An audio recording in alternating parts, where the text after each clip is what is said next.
This is a tale of a darker time.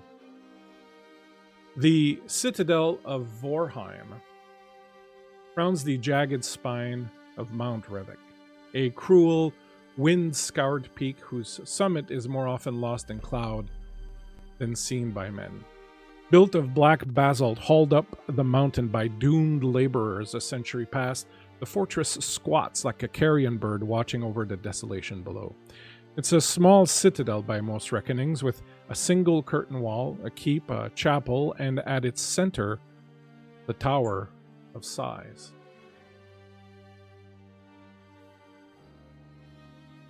Its location renders it all but impregnable.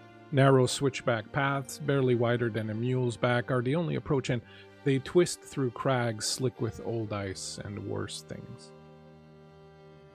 Once Vorheim was a place of grim sanctity, a refuge for the Karathoi, who called themselves the Pure Ones. Clad in rough-spun wool dyed red and bound by oaths of ascetic purity, they preached that the world was a corpse animated by lies, that the gods were tyrants, and that only through renunciation of flesh and falsehood could one find the true light. To the church and the crown, they were blasphemers, enemies of the divine order, heretics to be rooted out. Their devotion to the one they call the Flame Princess, and their liturgy, the Lamentations, mark them for a reckoning. That reckoning came a full moon ago. A band of mercenaries called the Death Marchers, led by Captain Ravengast, took the citadel through guile and subterfuge. The sacking was brief and brutal. The Karathoi did not resist, they died singing. The chapel was desecrated and the sacred text hurled into fire. The Pure Ones were slaughtered nearly to the last. Now the mercenaries squat among bones, masters of a ruin they do not understand. The once silent halls echo with drunken shouting and the scrape of boots on stone. The air stinks of smoke, blood, and unburied dead. Disease runs rampant. Some speak of a wasting fever brought on by spoiled water or the heretics' final curses. Food is almost gone. Rats and moldy grain are fought over. Men have gone missing. Whispers pass of shapes in the chapel crypts, and lights seen moving through the sealed passages at night. And now the king's army waits below, encircling the mountain with fire and steel. The siege is absolute. No bird nor breath escapes. The roads are closed, the paths watched, and every cry for parley is met with silence. The men and women within Vorheim, once the victors, now rot in slow desperation, trapped in a tomb of their own making. The siege has now endured for nigh on 30 nights, and the citadel ran out of food half a moon ago. But with so many dying, meat is never lacking. Though those who do die now have sickness in them. Most of the water supply is likewise corrupted, and unless there is rain soon, everyone will die of thirst. The redness of the sunset brought no hope of surcease for your sorrows.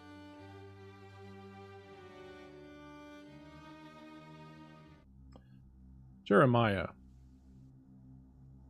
you are returning from your shift, guarding the upper walls. The courtyard has a suspended bridge that crosses it from one side to the other. From that bridge is another bridge that goes to the Tower of Sighs. Now, you have strict orders, everyone has strict orders, not to take that second bridge, not to approach the Tower of Sighs. There's something in there, something they locked up one of the first nights of the siege. Only Varg, the captain's right-hand man and a death priest, has the key, the magical key to access the Tower of Sighs. There's something in there that no one wants to let out. As you walk along the bridge, heading back to your camp, perhaps to see what the father Erebus has managed to cook up for tonight. Certainly something chewy and with a lot of tendons in it as usual. You pass by the main courtyard, crossing it from above on the suspended bridge. When you look below, you see where it happened. Where the darkest moment for you of this siege occurred. And the memory comes flooding back. What is it that this memory brings you?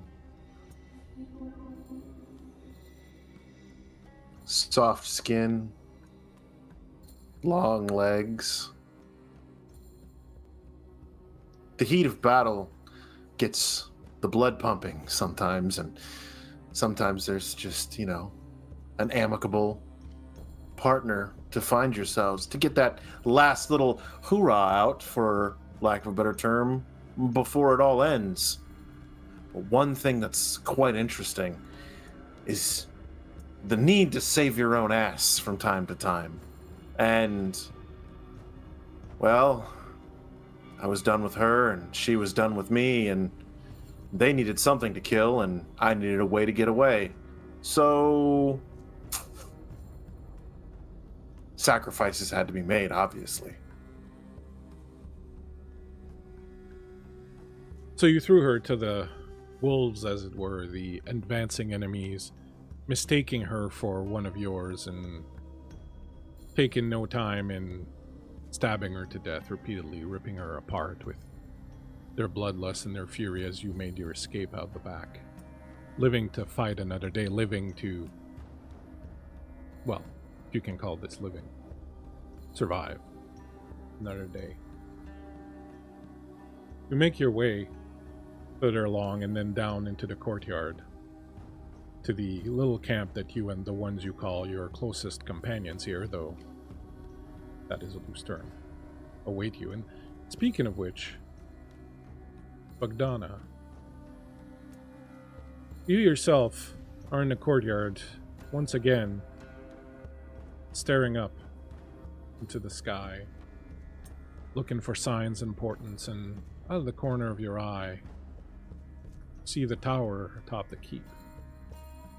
The tower where your darkest moment during the initial days of the siege occurred. What sort of feeling do you have about it, and what exactly do you remember from it? Bogdana smiles at the tower. I remember that place. It was a nursery. Oh, there was one single nursemaid. So many babies. It's where they kept their young, their bloodlines. So maybe they could live forever. Oh, but that little nursemaid, she was so easy to infect. I watched her as she strangled them, drowning them in the water basin. One by one, their cries all ended. It's like music to my ears. Perhaps there will be a dinner on my plate as well. Your thoughts are interrupted by the feel of a set of bony hands grabbing at your rump with some eagerness. There is an attempt to speak, but of course no sounds can come from the skeleton as it approaches and puts his bony jaw up to your cheek in an amorous proposition. Ah, Bogdan, not right now. I'm busy. Thinking. Remembering. Maybe later. Begone. Chastised, your husband looks to the ground and turns and walks away. One of his ribs falls to the ground and he bends down to pick it up, forlorn. Tries to show it to you, but you are absorbed. Lorne, you are watching this macabre little romantic ritual taking place, but beyond this romantic ritual of Bogdan, the skeleton, attempting to have intercourse with his wife, Bogdana, you see Bogdana's gaze directed towards the tower where your darkest moment occurred. What is going through your mind as you see this? I remember it. I remember it because I watched it happen. Like a pervert. I did nothing to stop it. As that nursemaid killed all those babies. And when Bogdana was done, I finished that nursemaid. Surely that could be considered a mercy killing. Or maybe not. I'm not sure.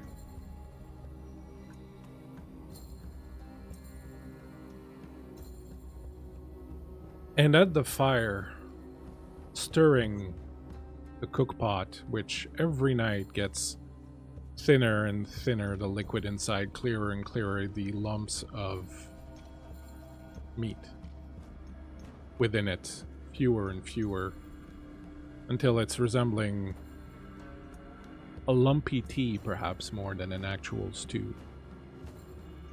The priest Erebus, as you watched your three companions, each caught up in their own reveries and making their way slowly towards the camp, and you're stirring this pot, what is on your mind? What was the darkest sin that you committed during this raid? Erebus looks at the pot and he gets a light whiff of what he was able to put together, and he closes his eyes and he mumbles to himself, it's only for the light. It's what we need to do. And it's a bit thin. This one was a bit thin. And he remembers kind of running about his old church. And there's people strewn about the floor, and you can see others just gorging themselves on complete debauchery, and he's thinking to himself, this is too dark. This is dark. This is not what I'm so hungry, just so very hungry. And he begins to laugh at himself out loud as he looks down at that pot. A small little eyeball pops to the surface, and a huge smile comes across his face, and he goes, consume the dark. make space for what? Hello. And he greets the rest of his group. As the rest of you approach the fire pit, approach the priest and his cookpot, that smell, that somewhat off-putting smell of all the food that's left here, if you could call it food, reaches your nose. There is a bell that is rung, signaling the end of the day and the end of the first round of shifts, as the men who have been guarding the walls all day return to their camps, and the ones that are going to man them tonight head to their posts. You settle around the campfire in the little area that you've reserved for yourselves. As the priest dishes out the night's meals, Bogdan comes and very dutifully sits next to you, wrapping eventually a bony arm around your shoulders and staring forlornly at what he used to have, flesh. You all sit, grab your bowls of stew, and begin to feast. You know, Erebus, your cooking reminds me of my mama's back home in this swamp. I'm going to accept that as a compliment. She was a very good thin. cook. I'm sure, Bogdana. It's just, this one was a little thin, and so I'll have to figure something out. Yes, they keep getting thinner and thinner, don't they?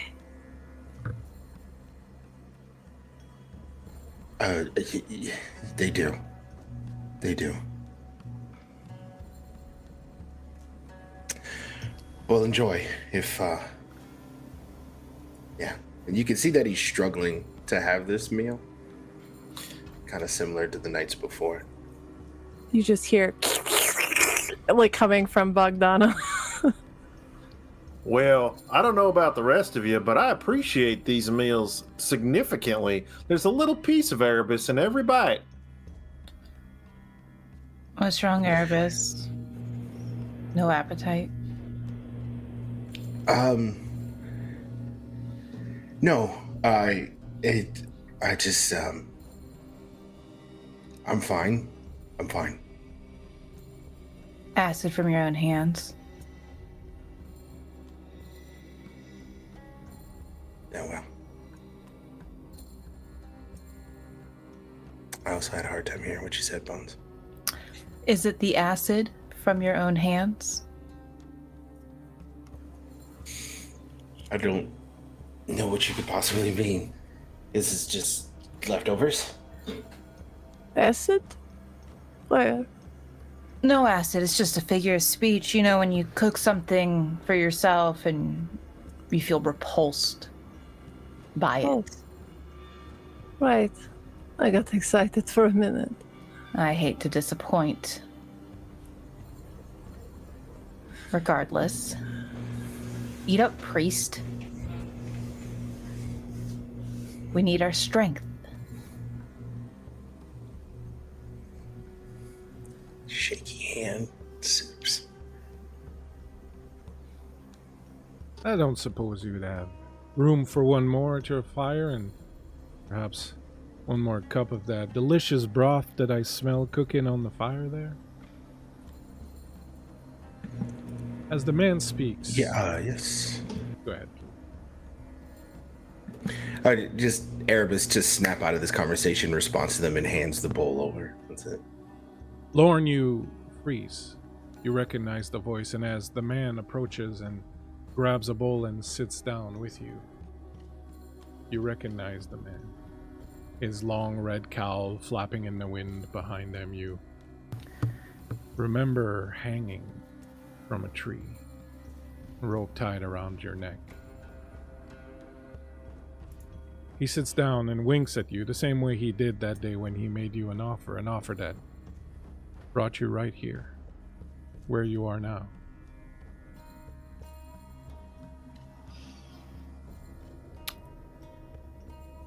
What do you want? Well, if it isn't Lorne. Oh, it's been so long. What's it been? Half a year at least? Something like that. Why, here you are, all free and alive. I am a man of my word after all. That you are. Pleasure doing business with you. Is that what they call it? Business? Well, it was a transaction. Certainly. And here I am. Still alive. Alive? Well, I'm thriving, I see. I've been to a few other little camps tonight, and nowhere was the broth this inviting. And this, and he looks down at his cup and goes, "Hearty?" It's thinner than it usually is. Your skeleton is trying to stir your food with his bony protrusion. He knows his job. Yes, well, I'm glad to meet you. They call me Crowsfoot. I'm a deal maker of sorts.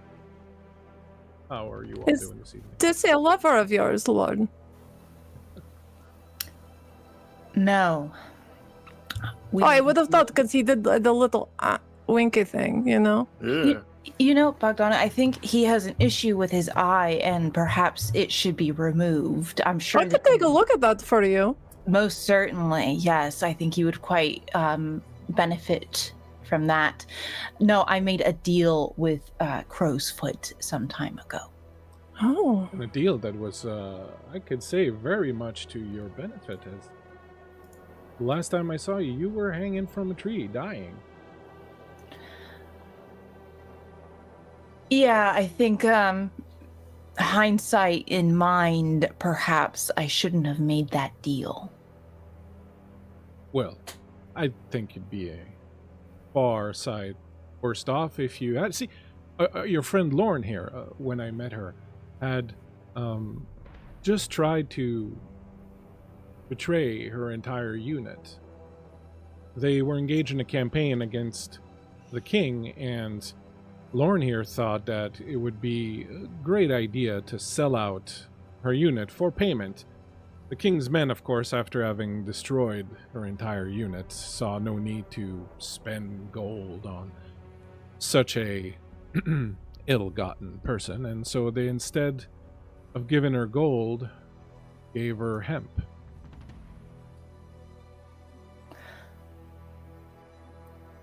Do you feel better, Crowsfoot, getting that out into the open? I That I'm a always feel traitor. quite well, to be honest. How much were you going to sell them out for, out of curiosity? Sizable amount. I mean, Girls got to do what the girls got to do, am I right? lives are short. Coin lasts quite a while. Hey, Mr. Foot, if it was, you weigh about, what, 160, 175 on a good day, maybe? And When I'm wearing chainmail, And- yes, which I'm not at the present. how well do you feel on a scale of passing out to walking a mile? Who, me? Yes, you, Mr. Foot. I'm feeling quite well, I must say. I Oh. might have Good. eaten something a little off earlier. Good and healthy, good muscle tone. Is that what you're saying? Show us your arms. I see How where does you're your- heading with that.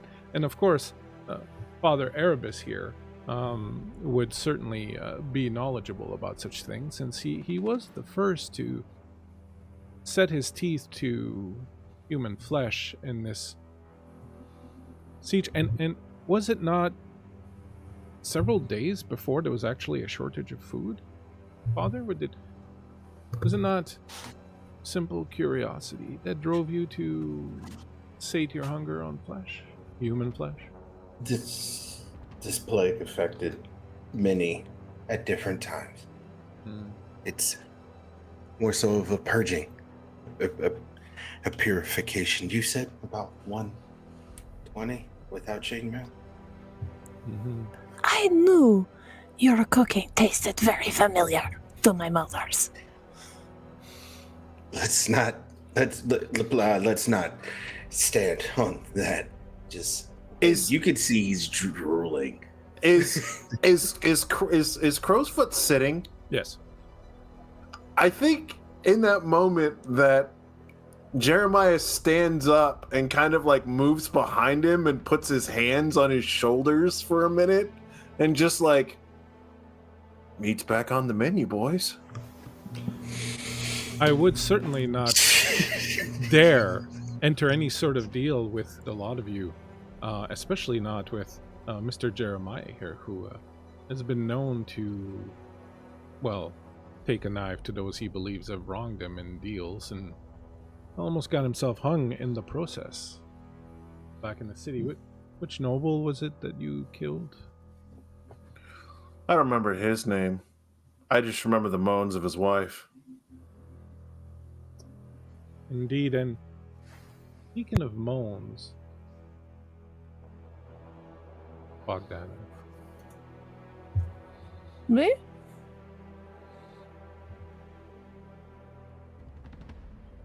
I certainly would hope that you would not be considering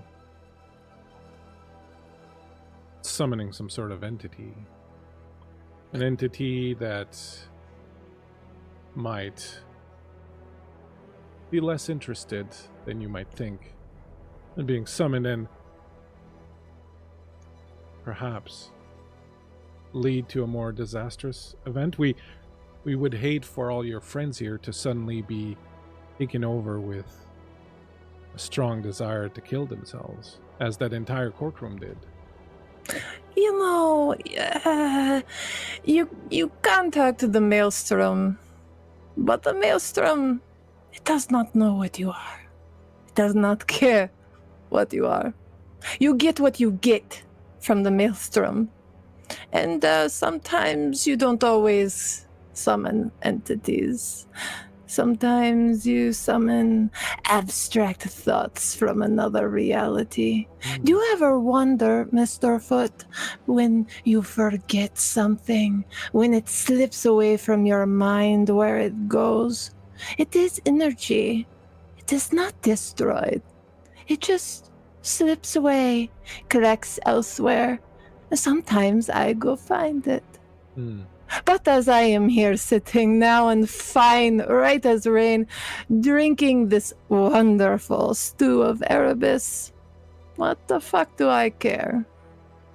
I would simply hate to see your friends here end up like the guards, slicing their own throats, or that poor woman who beat her own beautiful face repeatedly into the stone floor until it cracked, or even the eldest child of the Lord running a toy wooden sword through their own eye socket and up until it crushed their small skull.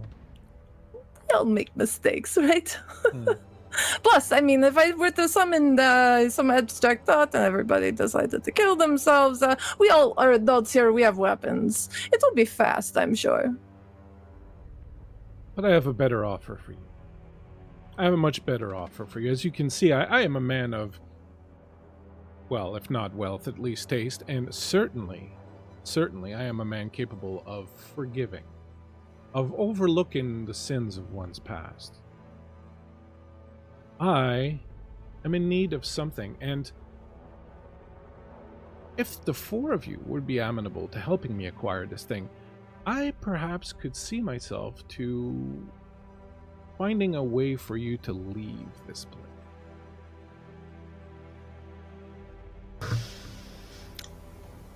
As early as the morning. Now you're talking, Mr. Foot. You're speaking my language. Very nice.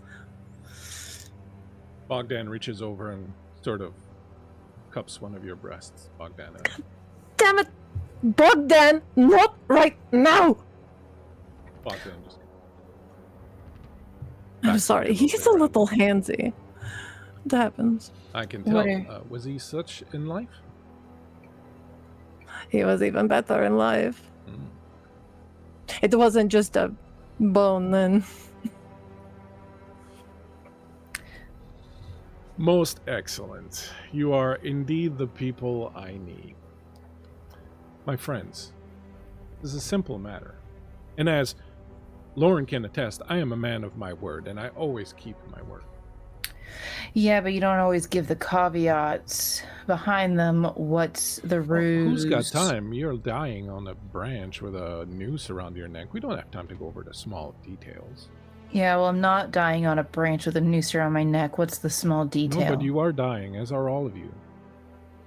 Disease is rampant. There is no more food. At some point, you have to finish eating each other. What will you do then? This place was sacred to the pure ones because she is here. The Flame Princess herself. She arrived a few nights before you stormed the place. She is being held right now, as we speak, in the Tower of Sighs. If you help her escape, I will show you a way out of this place.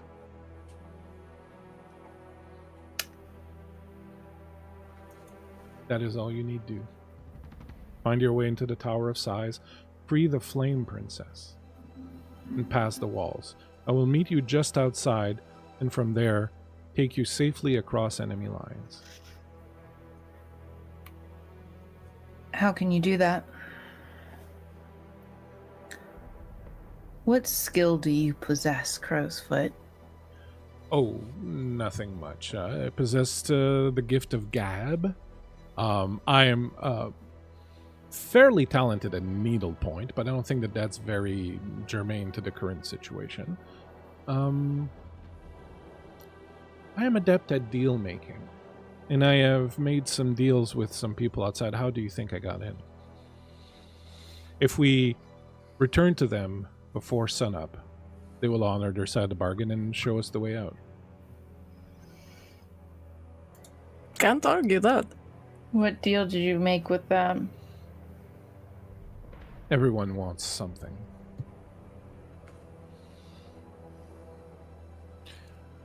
Everyone? Yes. Even if it's to not want anymore. I will leave you to it. I have no talent whatsoever for tactics, but I trust that you can. I'm sure you wish to discuss this amongst yourselves. At sunup, I will be just outside the walls. If you are there with the Flame Princess, you will be free of this place. If you're not, well, then the point is moot anyways, because you will be dead. Now, you know an awful lot about us, and it's kind of funny you showing up making a deal and Lauren expressing that your deals are a little, shall we say, questionable, to say the least. Mm-hmm. And since you know so much, what happened to the last guy who tried to crawdad me out of a deal? Well, he met a rather gruesome end. Keep that in mind. Of course, I will. I would never dream of shortchanging a killer such as yourself. You are too fearsome. Oh no, I'll feed you to Bogdana. You even gotta worry about me. I'll feed you to her. I'm just gonna cut your Achilles tendon so you can crawl away. She likes to go after live food. I bet the back straps on him are quite nice and tender. Some places I've been, some people would pay for that. But that is neither here nor now. He gets up, he takes his bowl, he puts it in Bogdan's lap. My good friend, have yourself a meal. Best of luck. Remember, sun up, the Flame Princess, on the other side of the wall. And you will have your freedom. Lorne, as always, Eat most shit. distinct pleasure.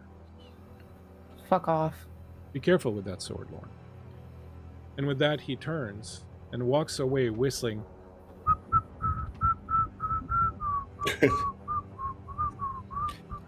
I think Jeremiah pulls out his garrote and then kind of like looks at Lauren and then looks in the direction he walks off. Lauren just shakes her head. No. It's not worth it. I feel like that man is immortal. Erebus puts away a dagger. He's like, well, maybe the next one that comes around, whenever that is. So we go after the Flame Princess, earn our freedom, and I never have to see any of you again. It sounds just probably maybe just a teensy bit too easy. Harsh. You know, Yeah. Oh, just a little. So I asked him about a caveat. If I had known that I'd be stuck here after he made a deal with me, I would have hung to death. But Crow's Foot is that man. You don't like it here with us? what was the deal? He cut you down and then just leave you here? What did you give him? The details aren't necessarily important, and Bogdana, no offense, but this is hell. Yeah. But everybody pays a price for their misgivings, don't they? I guess. I don't know. I mean, it could be a little nicer, you know. There maybe could be a little bit more company here. Maybe a stupid rich man hanging about. That would be nice. When Yeah. you say that, Bogdan reaches into his pockets and tries to put out some coin to show you that he's rich, but like he doesn't have pockets or coin, so he's kind of defeated in the process. Bogdan, why are you rubbing your femur at me? What are we doing here? Is this some sort of like mating call between you two? It's hard. It's hard when he has no tongue anymore. It's difficult to understand him. Half the time he's just fucking falling apart, and I'm picking him up, and They say marriage isn't easy, so yeah, it's not. But he's still handsome. Look at that smile. very charming. In fact, actually. The Tower of Sighs, my friend, where the Princess of Flames, the Flame Princess rather, is being kept, sits in the middle of the keep. The only way to reach it is to go through the sky bridge, to go through the bridge overhanging the courtyard and then take the second bridge. Now, you know a few things. You know that that tower is guarded. You know that it is locked magically and mechanically. You know that the only way to open it, to open the magical lock, is held by Varg, the right-hand man of your captain. He can usually be found rambling about near the keep, as he's quite lost his mind. He is a death priest and quite dangerous, but he should be easy to find. As for the rest, you know that there are traps on the bridge, and you know that there are traps on the door. Getting through those would be another concern. There are, of course, patrols also. You have until sunup. There's not much time to waste. How would you like to proceed?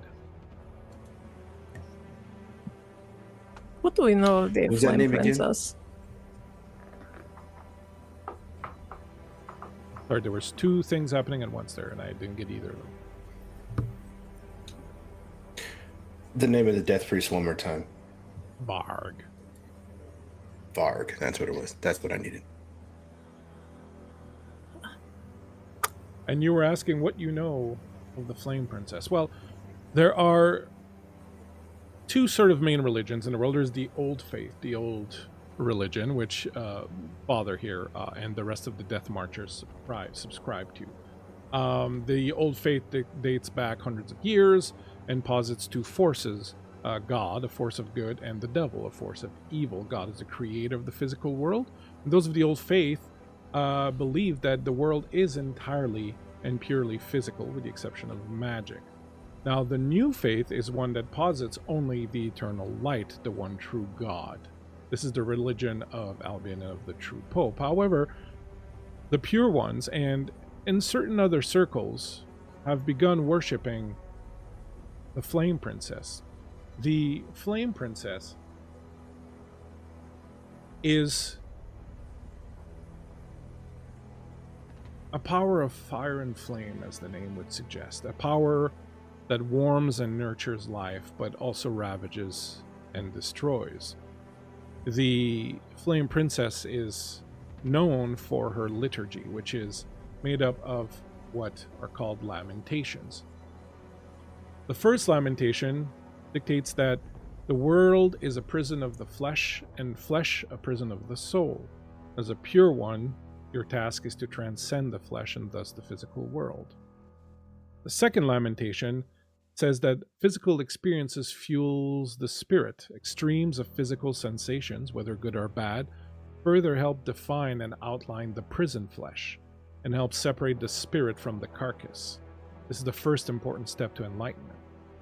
The third lamentation is that the Flame Princess is the embodiment of ascension, and her word is purity itself. You follow her teachings, you become enlightened. The fourth lamentation is that there is no good and no evil. All experiences of the flesh world are equal and valid, and nothing in comparison to the experiences of the spirit.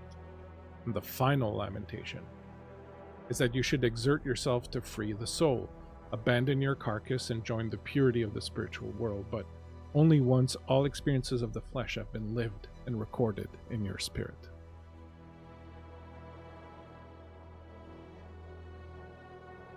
So we don't know anything of her as a person. Absolutely not.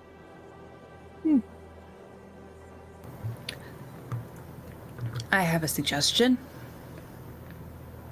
Fire away! We know that Varg is a man who loves to ramble. I would imagine a rambling man is one who is easily distracted. If he holds a key that unlocks a magical lock, then one of us simply needs to distract him while someone else, and her eyes draw to Jeremiah, takes it. Or we simply kill him. Either way.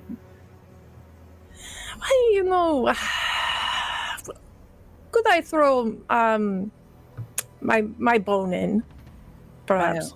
By all means. When you say that, Bogdan reaches down and snaps off part of his finger and just lobs it right in the middle of the camp and looks at you. Very well, Bogdan. Good job. Yes, that's my bone. She points to it on the ground that I'm throwing in now. Anyways, he's a priest, so like he's probably pretty stupid. So maybe I could just go charm him and we just take the key, and then even better, we charm him, we take the key, we get him to go first. He gets all the traps and we just follow along. Bogdana, I think that is the best plan that you could have ever told me right now. Yeah, I'm pretty good at coming up with these plans sometimes, I mean, except for the ones that land me here, but we'll forget about that. As I said, the maelstrom, you never know.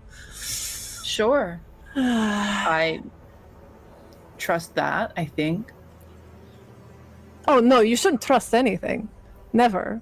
Nothing is permanent, and the world we live in is just, there's these thin veils that could break anytime. The maelstrom could transfer over and suck us all in, and then we would just become dust of the universe, essentially.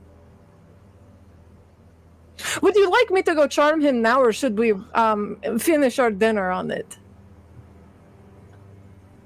What better time than the present?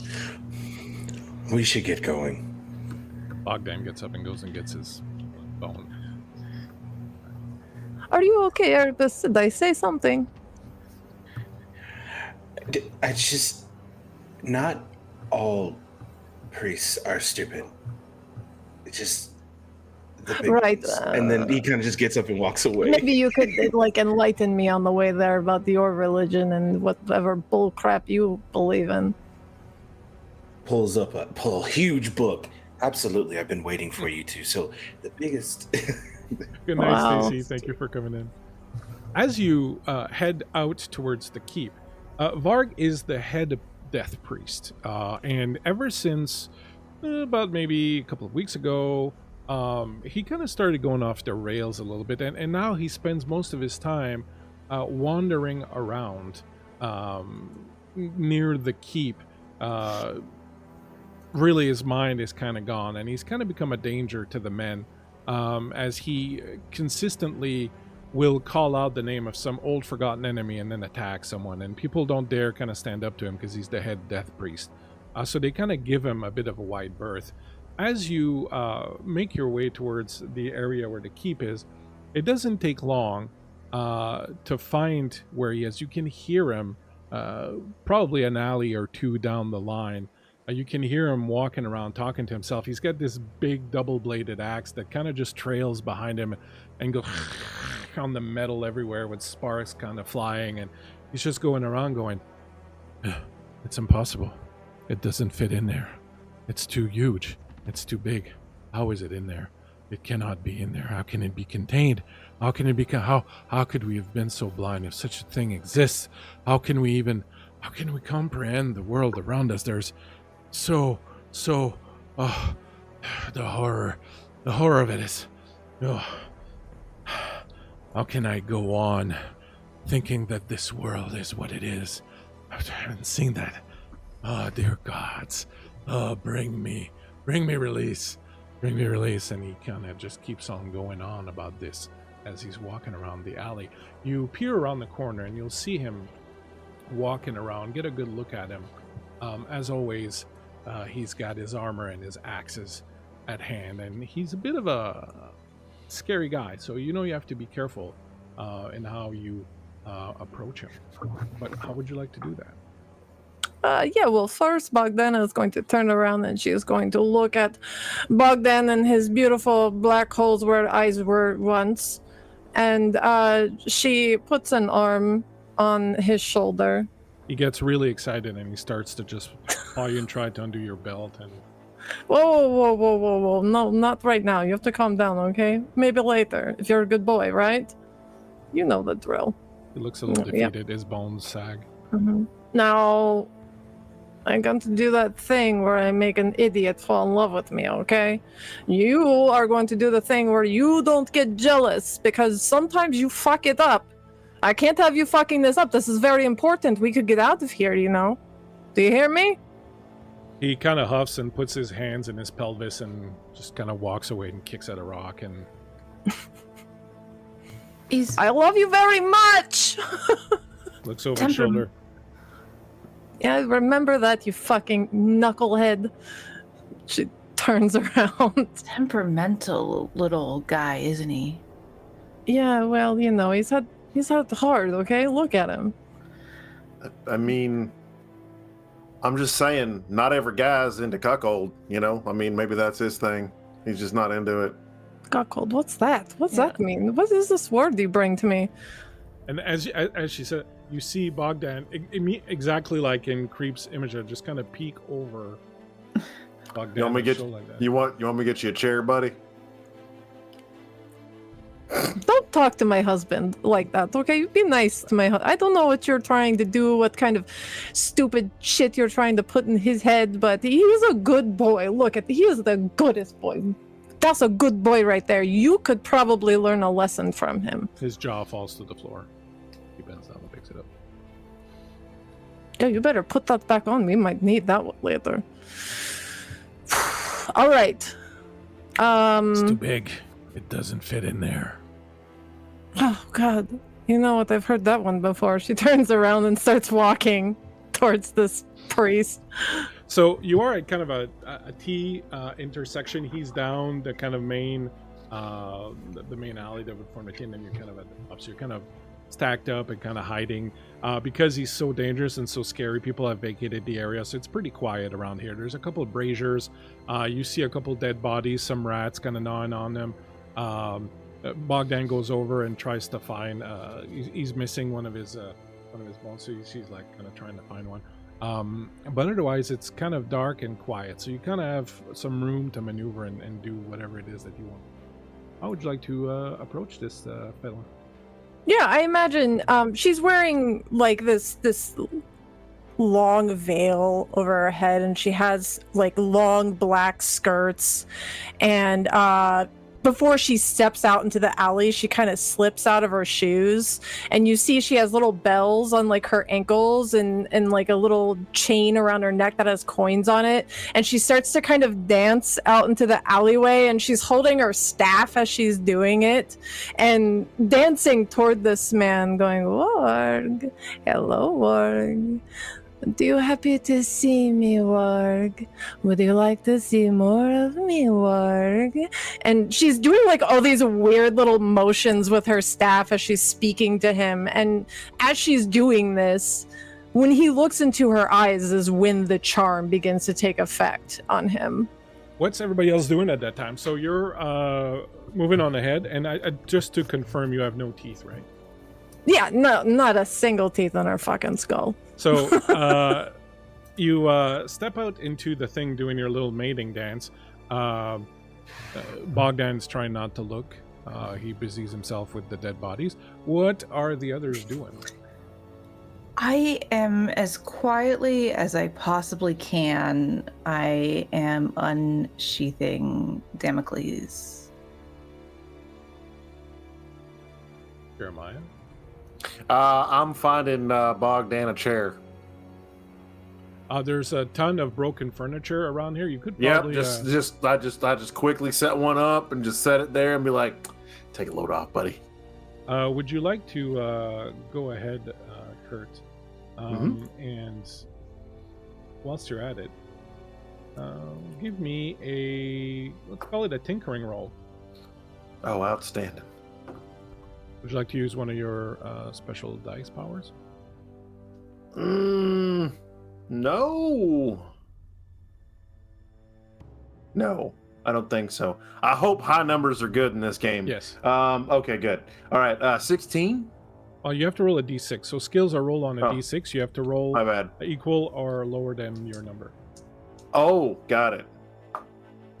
Well, my tinkering's a 3, and I rolled a 3. Excellent. So by hook and by crook, you managed to put together a chair or something. It's a bit rickety, but it's serviceable, especially for a skeleton who doesn't weigh more than $1.05. What's Father Erebus doing? He's a little confused right now because he would have thought that he would go with Bogdana, being that I think Warg and him are from the same order, right? At the very least, there could have been a conversation. With that, I think I'm just a little bit behind Bogdana while they're doing their dance, just in case, right? Excellent. So, Bogdana, as you come down towards him, he turns around and his eyes are glowing menacingly and his axe comes up. Oh. Hello, handsome. Have you been waiting for me for too long? I am sorry. Did you come from the tower too? Oh no, I have been here for a while. I am your wife, Warg. Have you so quickly forgotten?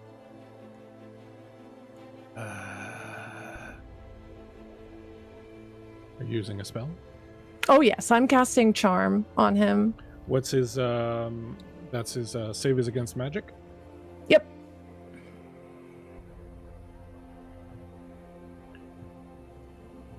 Oh, lucky. His save is really good. Is it? Yeah. As you approach him, his eyes kind of get on that glazed quality that you associate with your spell having worked, and he kind of sits there and he's drooling a little bit. And behind you, you hear some scraping as Jeremiah brings the chair over, and Bogdan looks at the chair and then looks at you with the chair, and then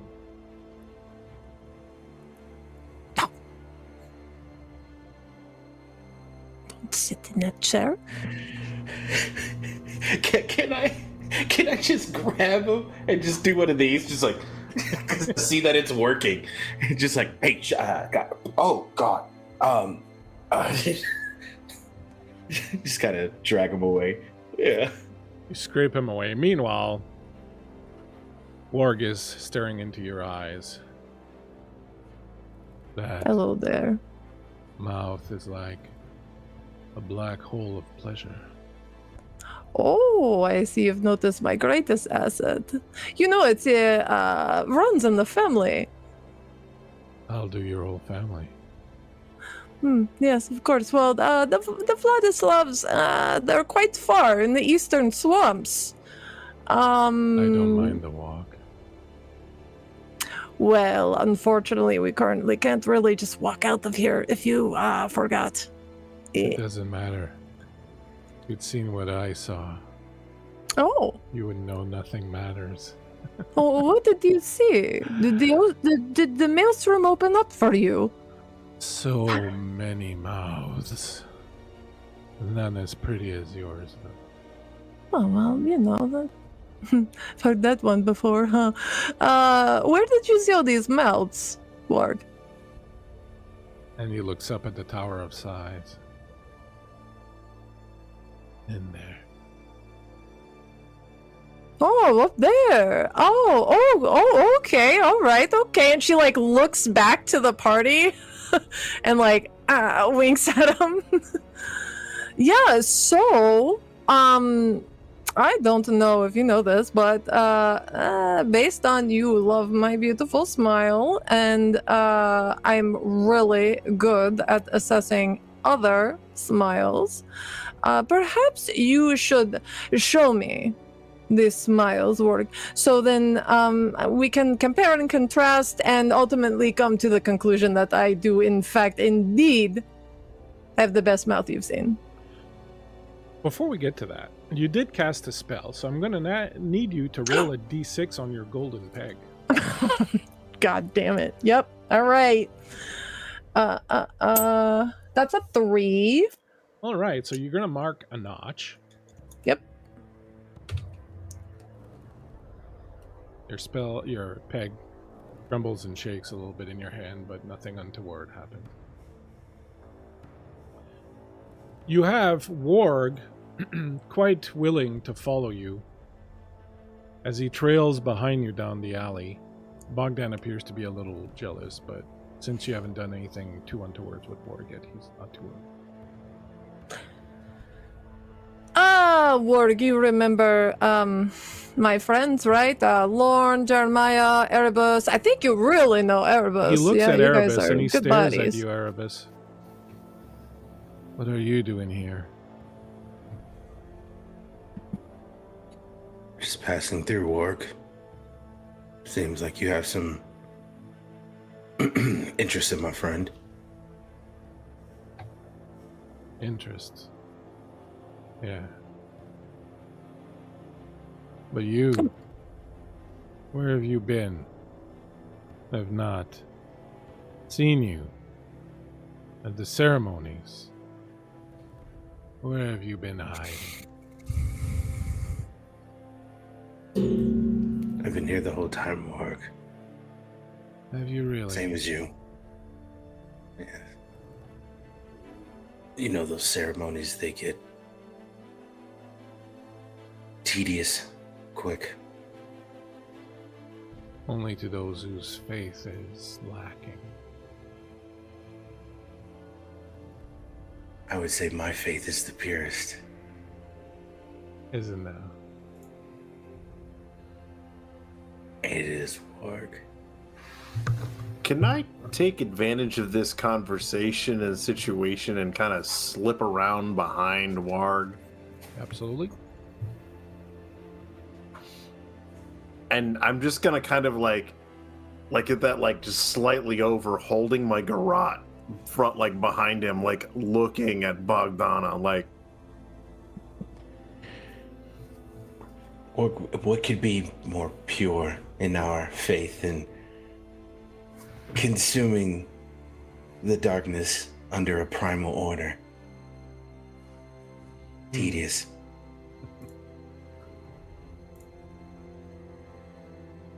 I always knew that you would not have the mental fortitude and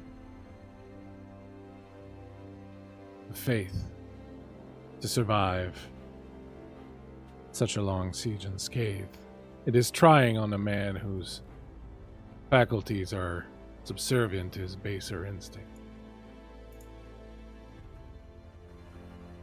It's big talk coming from somebody here pacing with no direction. At least I have one. He unlimbers his axe from his shoulder.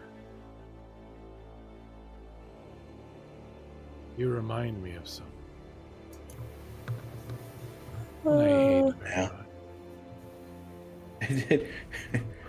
Yeah. and I think like Erebus is giving the eyes. He's just like, it looks like crazy eyes to Ward, but to everyone it's like, why are you waiting to stab this man? Work, hey, hello. You're forgetting about me and my mouth already, and I'm starting to get jealous over here. You're giving him too much attention. I don't like this. We have things to do. We have mouths to compare. Remember, keep on task. I think at the moment Bogdan says the whole "we have mouths to compare," just all the air in Jeremiah's body just leaves it like, oh. Fine, where are we going? To the tower, right? Is where you saw the mouths. No, we can't go up there. We can't go. It's in there. It's in there. We can't go up there. I won't go up there. Yes, you said You there can were see so that many your mouths. spell is starting to kind of waver on him a little bit. No, we're not going up there. And Okay, all right, okay. Well, how about I make you a deal? hold on one second. Can you, Kurt, give me a stealth roll, because he's kind of backing up towards it. I just want to see if you can kind of remain undetected behind him. Sure. My stealth is a 4, and I rolled a 4. Excellent. You manage to kind of dance around as he's kind of like starting to kind of get agitated. Sorry, go ahead, Creep. Perhaps we make a deal, yes? There's nothing. There's nothing you can do to take me up there again. Oh, no word. No one's taking you anywhere you don't want to go. Don't worry about it, okay? But I, for my own science, would like to compare these mouths with my own beautiful smile. Perhaps you can give me the key, and I will go take care of that myself, and you can wait here safely. I'm going to need you. I know you got your spell on, so I will give you an advantage on it. I'm going to need you to give me a language. And you can roll it with advantage without spending a mark of roll. A language roll? Yep, languages. How do I roll that? Roll a d6. Your languages, I think it's 3. Yep. Yeah, languages at 3, so you can roll 2d6 and you'll pick the lowest one. A 3. Excellent. You are glib of tongue enough that he...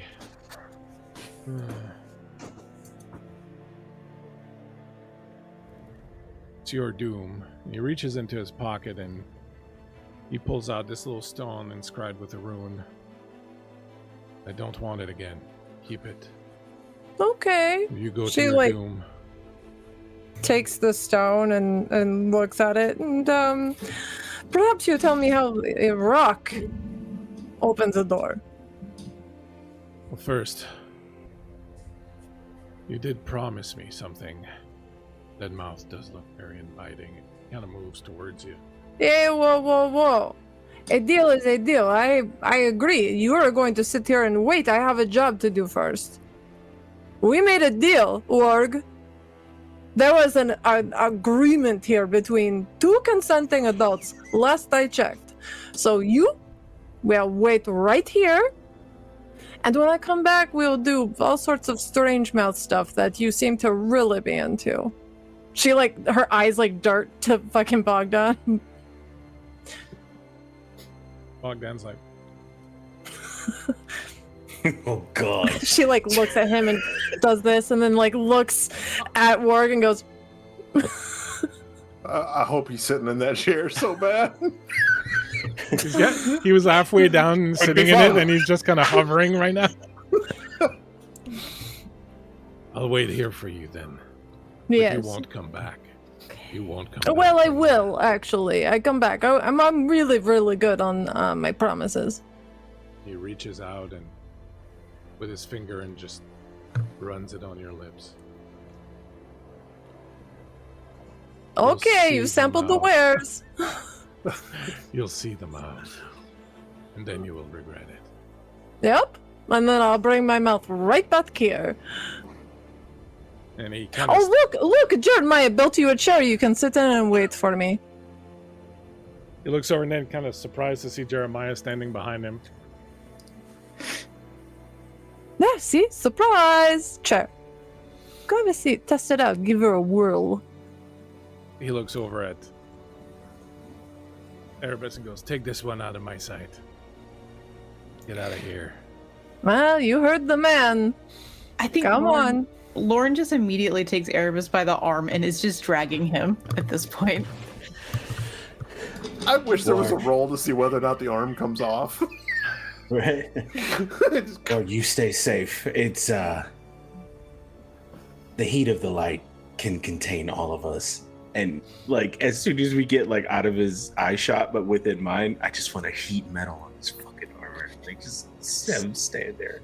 Stop talking about weird god shit. Stop talking about weird god shit. Stop talking about the sun. Stop talking about the sun. What do you mean? I'm just having a conversation, Lauren. All you fucking priests are the same. Weird. You make your way up. Highly intelligent and good bone structure. I get it. You make your way up to the suspended bridges. And as you arrive up there, you find yourselves approaching that middle one that goes to the Tower of Sighs. You know that it is trapped. You know that there are guards at the other end. As you crouch here in the dark, kind of waiting for a patrol to pass, how do you want to approach this? I imagine Lorne is, all things considered, not stealthy. She wears a lot of chainmail. Literally no one is stealthy except for Kurt's character. Okay. Lauren's going to look at Jeremiah and say, you up for a little bit of scouting? Sure. I would like to know when the guards pass by so we can perhaps move behind them, past them.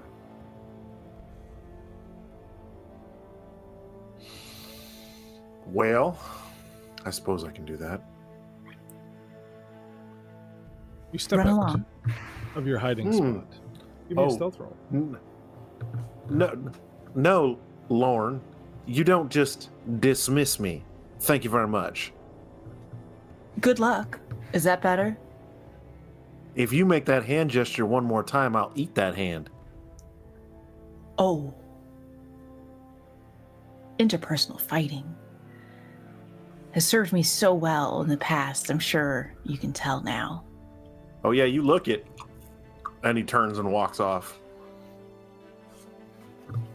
You step out of the hiding spot. Go ahead and give me a stealth roll. I rolled a 1, and I have a 4 in stealth. Excellent. You manage to stay hidden as a group of guards go by. And basically, there's a group of guards that kind of walks through and then goes about halfway through the bridge and then comes back, then goes down the other side and comes back. So you figure you probably have maybe 5 minutes or so before they return to kind of slip down. But you know that main kind of bridge area is also trapped. So how do you want to proceed? I think that he would try and make his way across and very much kind of check for traps as he's going across, and if there's anything that he can dismantle or turn off, for lack of a better term, then he will. As you move forward, go ahead and give me your tinkering roll. Okay. How do I use my little woe? You spend a woe to get a reroll if you fail. Reroll. Okay, there we go. All right, so tinkering. But you can add a d6 to your roll from your garrote if you want. Ooh. I will. I'll use the garrote. All right. You got to mark a notch. Hell yeah! I'll take that. All right. So my tinkering is a 3, and I got a 2.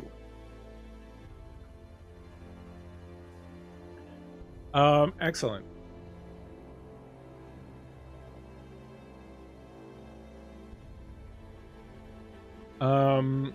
Mark a notch on your garrote. Okay. Wood. Mm-hmm. You move down along the bridge and disassemble a number of traps that you find there. Meanwhile, the rest of you watch as Jeremiah kind of disappears into the shadows and heads off onto the bridge, and you're a little while before you hear anything back. I'll say, Jeremiah, that you arrive all the way to the end of the bridge, and you can see that there are 4 guards that are near the door. And the door has that kind of strange shimmering quality that doors that are locked magically have.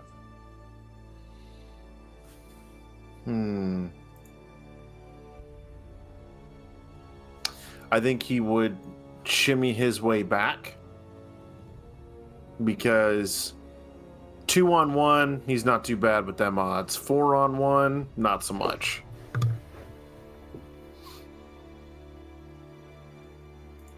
You return to the group. Well, the bridge is mostly passable, though up against the tower itself, we got 4 guards and a mystical shimmering shield type thing. I figured that's more Bogdana's realm. Well, maybe that's what the rock is for. And she holds up the fucking stone with the rune on it. I would say it's probably what the rock is for. Yeah. I guess that's my cue. And I unshield Damocles again. And you start heading down the bridge. What are the rest of you doing? I assume Lauren, you're our big, strong, beefy man. She's a tall lady with a long reach and a big sword. Man, I would like to cast a spell on Lauren as she's walking down the bridge. Okay. I too was going to do that, but I want to see what you got.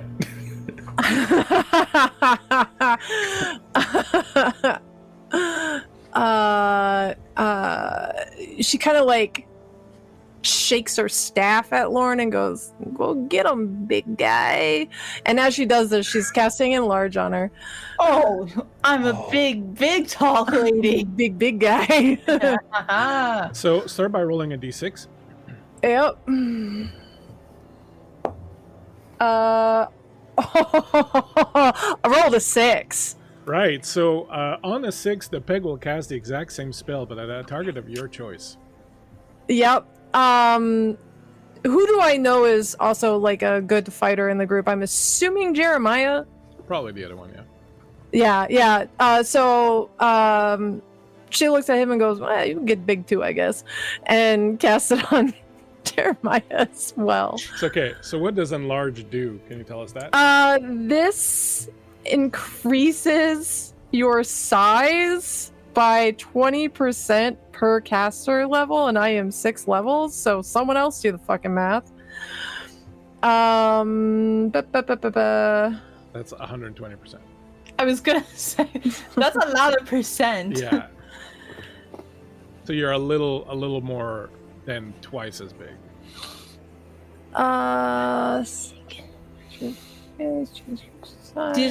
Is there? It does increase like your damage and shit. Sorry, give me a moment.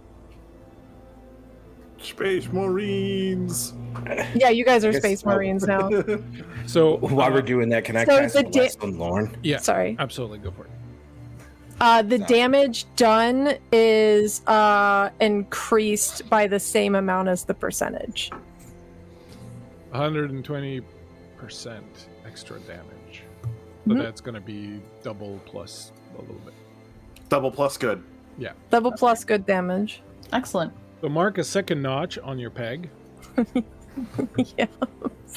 Ian, we Yeah. forgot we didn't roll your relic. So before you do anything else, roll your relic. So each morning roll a d6. So start by rolling that d6 to see how many extra spells. Got a you get. 5.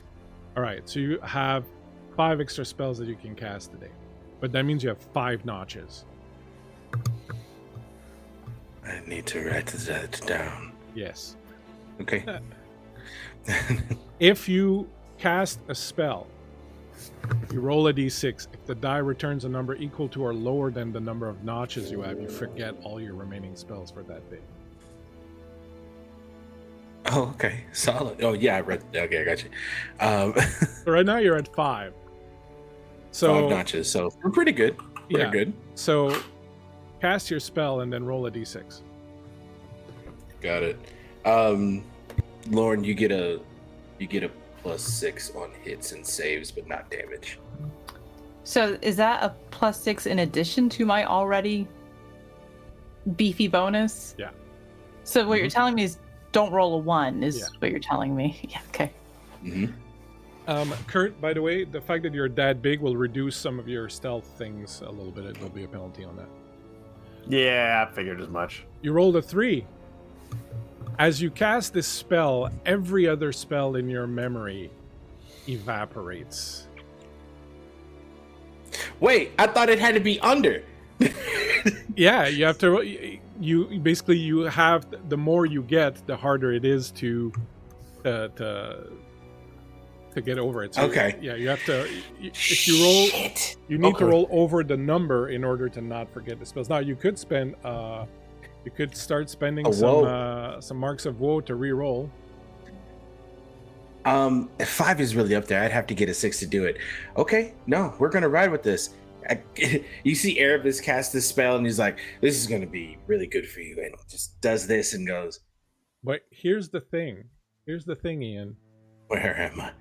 Is the thing, Ian. You can choose to ignore one such roll. However, this causes you to begin developing leprosy, which first appears on your thumb. Once you have leprosy, you will die in 3d6 days unless cured. Take the leprosy.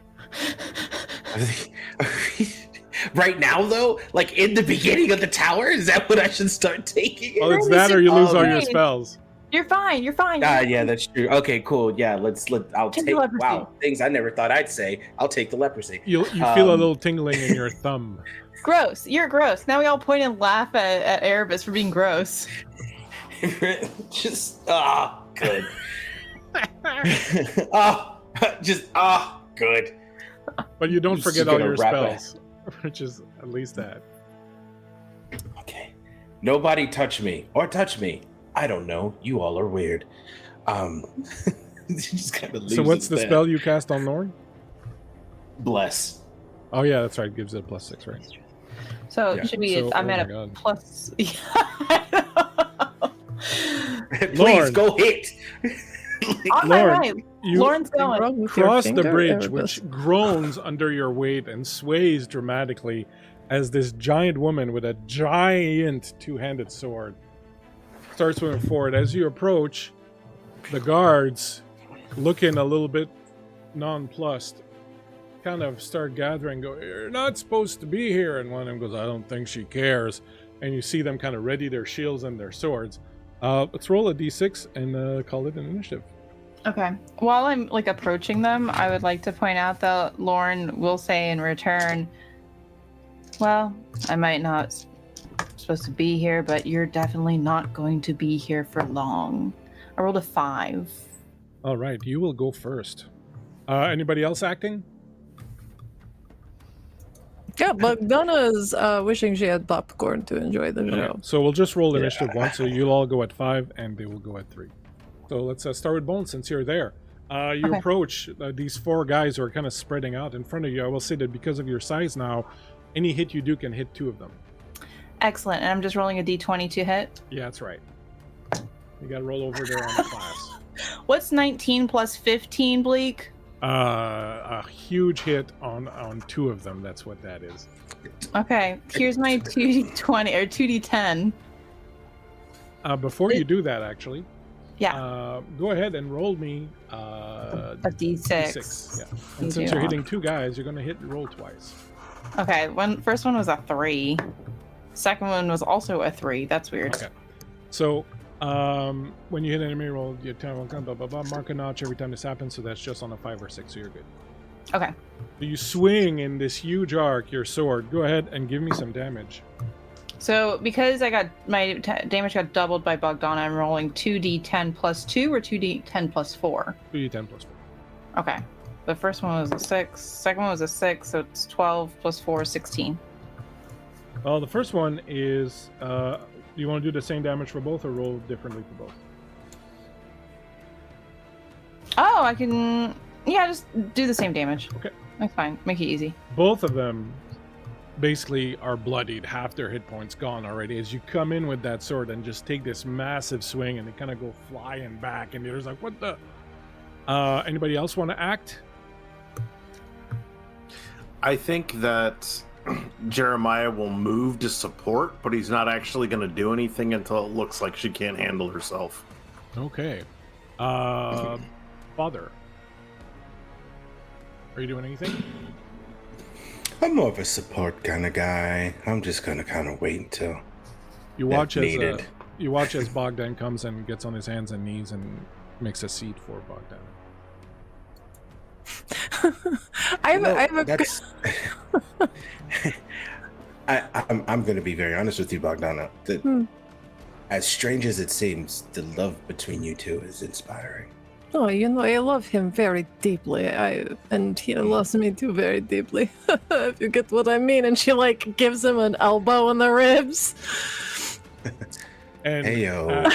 I have a question, Bleak. Bogdan doesn't have eyebrows, but you imagine that he goes. What's your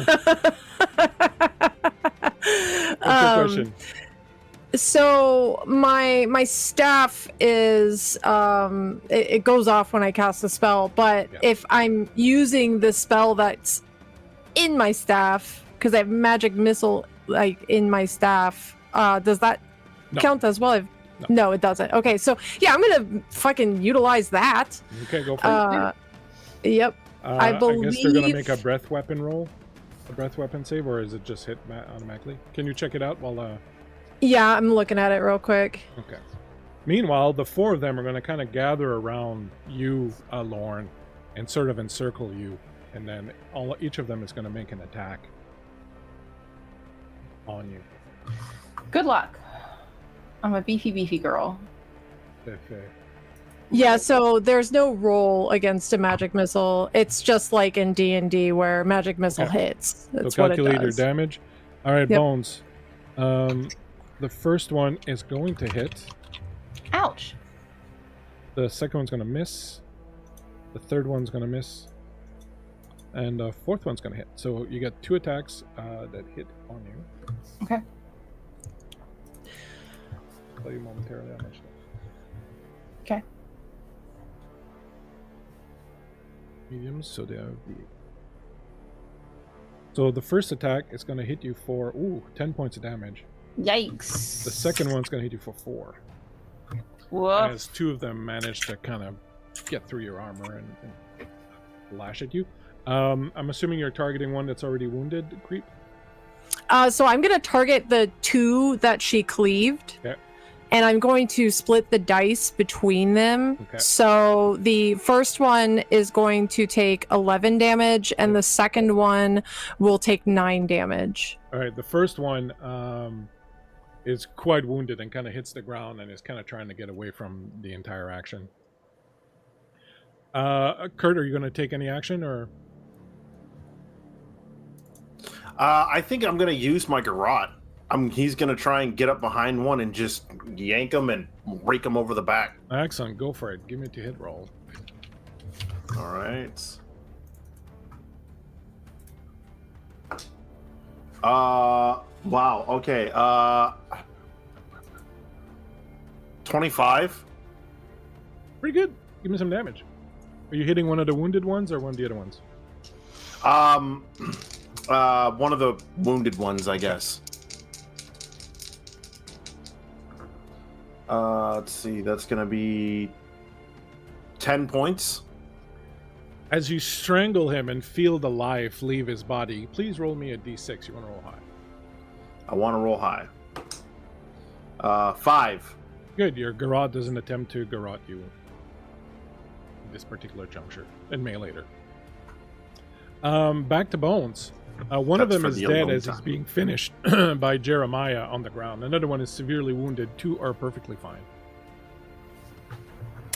Okay. I'm going to go for one of them that's wounded, and if I can hit 2 at the same time Sure, again. absolutely, for sure. 2 that are wounded, and one that's wounded, and one that's not. Please and thank you. Okay. First one's a 19 again. Nice. And a 16 on the die, so plus 15. All right, on give each. me d6 rolls twice.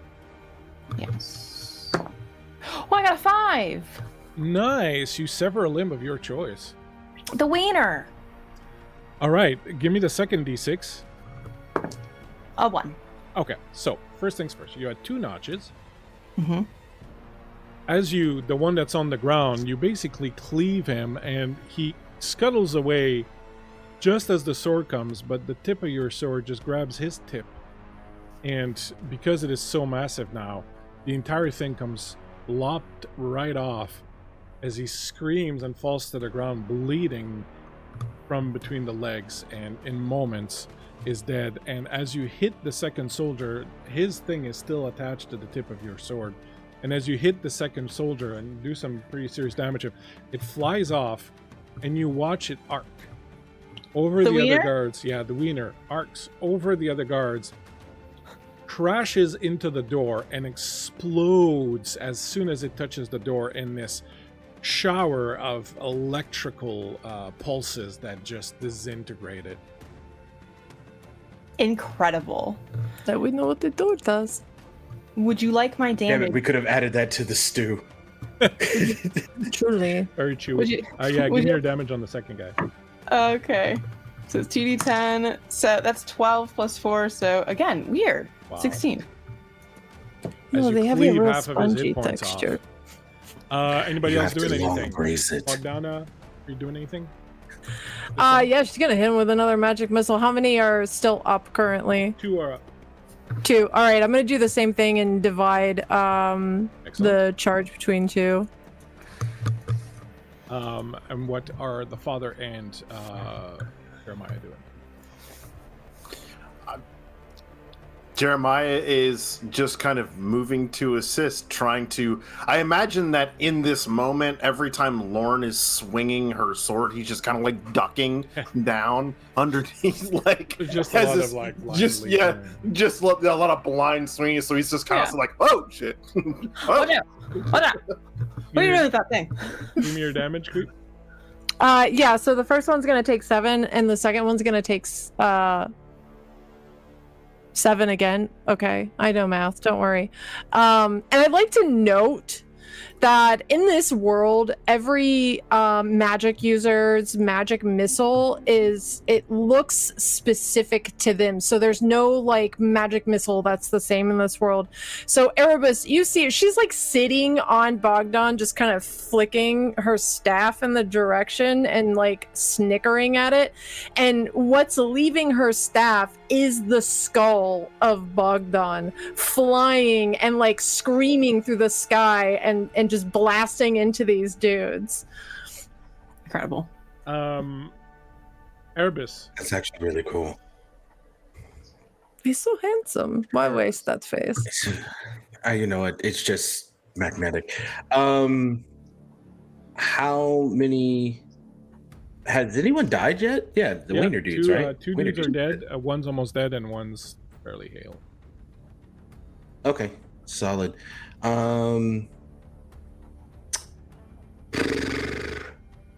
You know what? Everyone is just having such a good time. How's everyone feeling? Does anyone need anything? Any I'm blessings? hurt. I don't feel good. I took some damage. Some beat or up. a lot? You look a little beat up. Like- Okay. Just over half left. Lorne's Okay. being a bit of a crybaby. I just cut a man's dick off.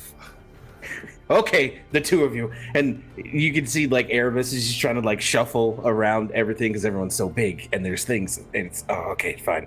And pats Lauren on the leg because they're so big and goes, "That's fine," and I'm gonna do a cure light wounds. All right, remember On to roll that. your d6 because you're probably about to forget all your spells.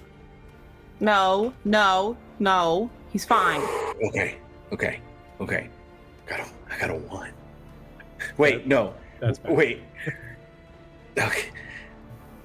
Okay. Is that bad? Am I fucked? Yeah, that's your spells all gone.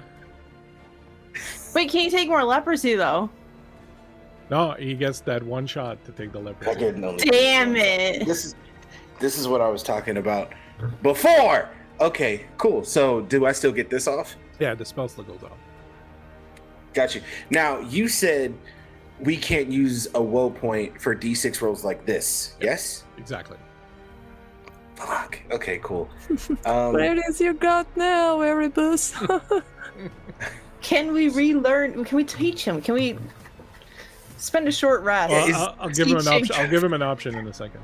Okay. Okay. Well, let's get you these pawns. Better be fucking worth it. Yeah, no, I hope it is. You get 9 points of health back. You can spend wool points to reroll the healing dice if you want. No, I feel much better now. Thank you. No, I'm gonna keep that right there. Okay. Okay. Anyone else need anything else? So Water. you could That's all I got. something you could try if you wanted is cutting off your thumb. That seems like a really logical decision, and that you absolutely should do that, Ian. And I think that Bogdana really would love to help you in that.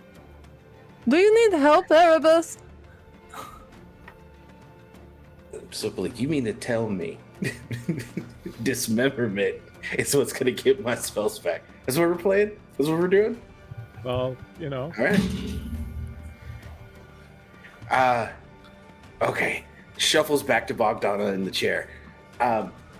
I need you to get rid of this. Shows the leprosy and thumb. Yeah, oh yeah, I can get rid of that. Don't worry. Come here, let me see it. And she takes your hand and brings the thumb very close to her. She's looking at it with her dead eye. Oh, yeah, I see. No, He's like, I do not bite it off. I see the problem there. It's a simple fix. Don't hold still for me, please.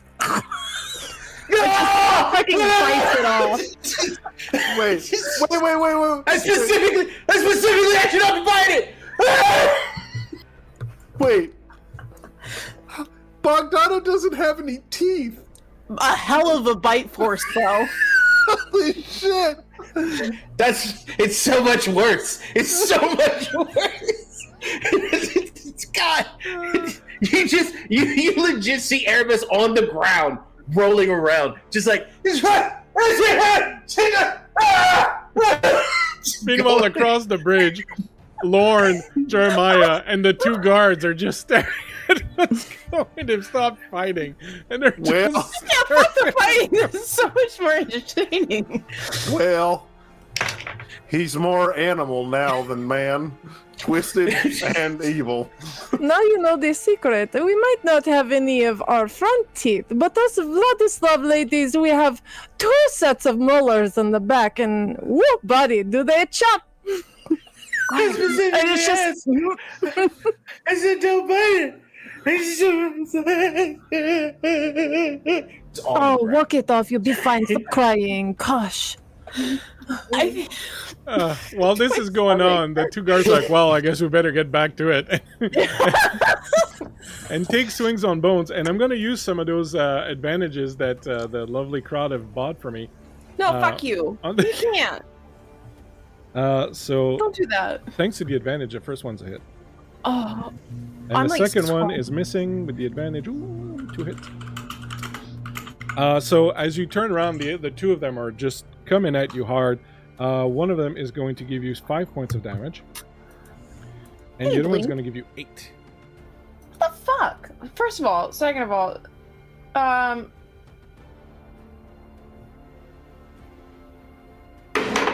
can't carry. Ian, you're going to have taken 6 points of damage from the bite. Now, this is what happens. Your thumb's gone. So what I'm going to do is that I'm going to treat it as if you have avoided the roll one more time. So now your thumb's gone, but you can see that the plague is starting again to kind of come in, but it's going to... You keep your spells for now. You can probably... Very gracious. Cutting parts off if you want. I was going to ask, is that an open option? See how it goes. Let me know if you desire my help again. It was great doing business with you. Bogdan comes over and picks up the severed thumb and he wraps it up and he makes like a nice little package for you. Oh no, she ate it. No! Okay, nice. No! Yeah, she's a cannibal. We've alluded to it enough at this point. She's a full-on fucking cannibal. She ate that shit. It tasted a little off. Those 2 rows of molars are for grinding bones. It's For that, not gonna tasted a have little some off. crazy skeleton who peeps carry my thumb around. No, Bones. I don't know. So- Carries it in so- her belly. So when she said her favorite meal was priest fingers, she wasn't like a euphemism for chicken fingers. No. Second only to lady fingers. God, I love a lady finger. Bones, go ahead and take a swing. All right. I just got a nat 20. Does that do anything for me? It doesn't do anything in this game. Well, 35. Does 35 hit? Yeah, that hits. And the other guy? Okay. I will. 16 on the die, plus 15. Yeah, that's gonna hit. All right. Go ahead and roll d6 twice. I don't want to. Oh, I forgot to say something, but the enlarge spell lasts for 6 turns. Okay. First one was a 3. Has it been 6 turns? No. Mm-mm. Okay, and the second one was a 2. A2, all right, you're good. Okay. Give Here me comes some my D10s. 15 plus 4 is 19. Mhm. And then the second damage, 6 plus 7 is 13, plus 4 is 17. To the sweet sounds of the priest hollering, you cut down these last 2 guards. They fall to the ground, bleeding profusely from the massive wounds inflicted from your massive sword. And the 4 of you now find, or 5 with Bogdan, now find yourselves standing before the door to the Tower of Sighs. Can I search their pockets? You can search their pockets. Yeah. I'm rooting around, please. You find baubles, bits and pieces of coin, bit of string. One of them's got what appears to be a hard-boiled egg that he appears to have been eating slowly over the past several days. I eat that, and I give the baubles and doodads to Bogdana because I feel like she would like them. Oh, yes. Oh, these nice treasures. You found treasures in his pockets. Yeah, I figure you help me out with that that you do. I feel like she's doing this, looking at you. I feel like Lauren's doing this, looking down. Yeah, you did this all the magic. It's not my really forte, so I figured I'd give you some trinkets. It looks nice on you, The big. Yeah, the big. It's very nice. Be honest with you, Bogdan, I've never felt more beautiful than in this moment. Yeah. Huge tracts of land. And as you say that, slowly the 2 of them start to shrink down, returning. Oh, there it goes. Yep. Nothing gold can stay or some shit like that, I guess. Sure, yeah. Bogdan is just behind Bogdana, just like that, like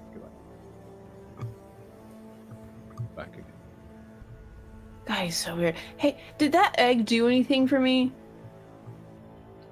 It healed 1 hit point. Oh, fuck yeah. Worth and it. gave you though. diarrhea. Well, that's not anything new. I feel like Lauren's a hot girl. She has hot girl IBS. You stand in front of the door. You have the magical key. What do you wish to do with it?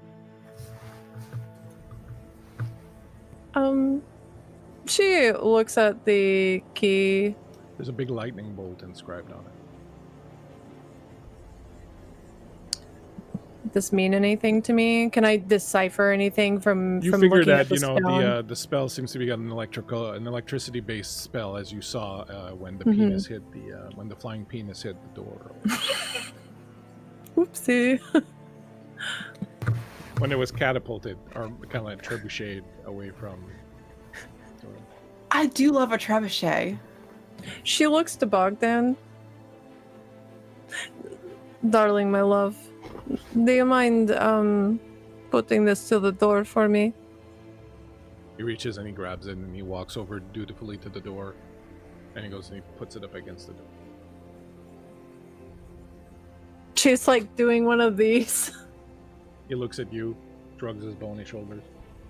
It's not doing anything. Why isn't it doing anything? He said that was the key. Push him in. No, don't push him in. How dare you? He's a good boy. I think you have to. The key needs to make contact with. Which throw he's the doing. key. He's got the key up against the door. Oh, okay. Oh. Hit the key on the door. Hit it really hard, Conk, like maybe a conk. spark. Conk. Nothing happened. Okay, all right, nothing then. And we still see like the shimmering. No, the shimmering's gone. Oh, Oh, well, you could have said that the first time, fucking asshole. No, because in my mind you couldn't see the shimmering, but then I realized that I described that you could see it. So Yeah. however, there remains a very complex and ornate lock. Well, Jeremiah. All right, come back, Bogdan. You did a great job. Tell me what you do, Jeremiah. I think he approaches this lock and he kind of like rubs his hands over it slowly, caressing it. before pulling out his various tools to slowly work the lock over. He's not going to go at it rough. He's going to slowly work the mechanisms to release and open before him. Well, it's amazing that you didn't say the word search so that you don't know that there's a trap on the lock, and the trap is set off the second you put your pick. Oh, of course it is. That's what happens. He never checks for traps when it comes to a lock. He just needs to get that lock open. Everyone, give me a saving throw against magic device. I don't want to. You don't have a choice. Okay. We're trying to go over or under?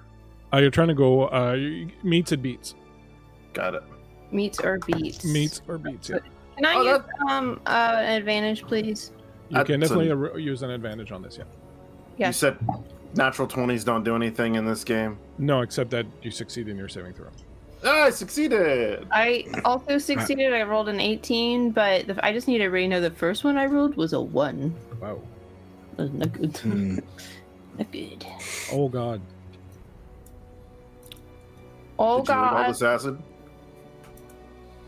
I succeeded, but I used an advantage to do so.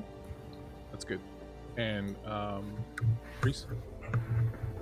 I made it as well. Barely, but made it. All right, so everyone made it. So you're good. So you take half the damage, which is 30, as the electrical discharge from the door, it's concentrated into a bolt that shoots out from the area of the lock and runs right through everyone.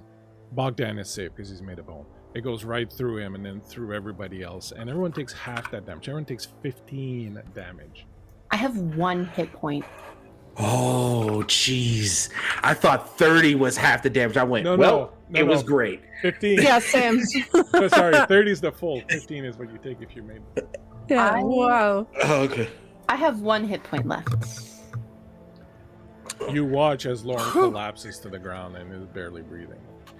She's a fiery one. I like it. And he keeps going and he keeps working at it. Maybe calm it down. Slow. Give me a tinkering roll, Jeremiah. Do you want to add a d6 from your garrote?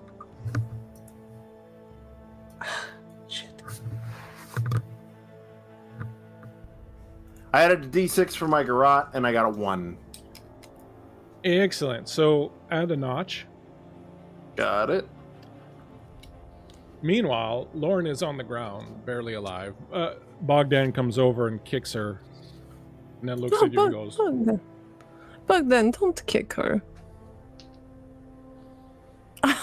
No, not yet. Not yet. We have to wait until she's dead. She's not that dead yet, okay? He does All right. the Peter Falk thing. All right.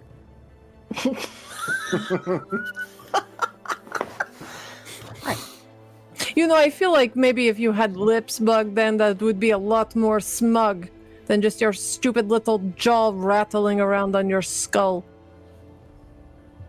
Damn, what He a looks at you the bop same down way there. he always looks. Man, that's what I thought. And All right. Courtney's got a really good point. Thank God for that egg. That gives you 1 point. Literally. That was a good egg. It was a good. Yeah. Oh. So, priest man, The door unlocks. I have Cross more another than finger that. for I me, just get- man. I just get real nervous. All right, fine. Cure light wounds. Screw this. Why don't you just cut the other finger off? Save I- you some time. I think when the door unlocks, Jeremiah stands up, whips around like a ta-da, and it's like, what the fuck happened to you guys? Jeez. Oh, solid. That's 11 points. Cool. Roll a d6. You want to roll it with advantage? Yes.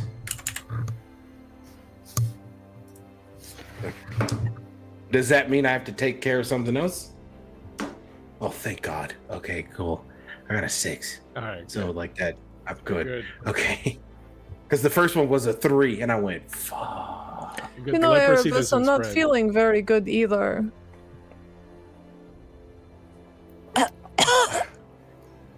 Okay. Sure. We'll just keep it going. Will you lay hands on me, please? You're keeping track of your spells, right? Like you still have only a certain number of slots per day. Yeah, I'm good so far. I might cool it after this one though. Do you really need it, like for real? Yeah, I'm like down to 6. It's rough down here. You might need me. I've got some powerful shit. You also get 11, right? Roll a d6. Do you want to roll it I with was advantage? really worried. Like in the middle, she's like talking. I was really worried that your god was going to smite you for doing that for me. I did roll. Cute Now, Ian's is it god meats? smiting him. Uh-huh. It's You're at 5 notches, so you have to roll a 6. Oh, I hate this shit. Okay, cool. Cute Ian's god smiting him for healing me. Best part. If you all could please excuse me for just 1 second. What's wrong with you? Just 1 second, please. I think whenever Then he walks off whenever he does that, Lauren around the just corner. Where's he going? Fuck! Get back here, priest! Just walks around the corner, and all you hear is just, okay, ooh, that's it. It's just a long scream. Comes back and is like,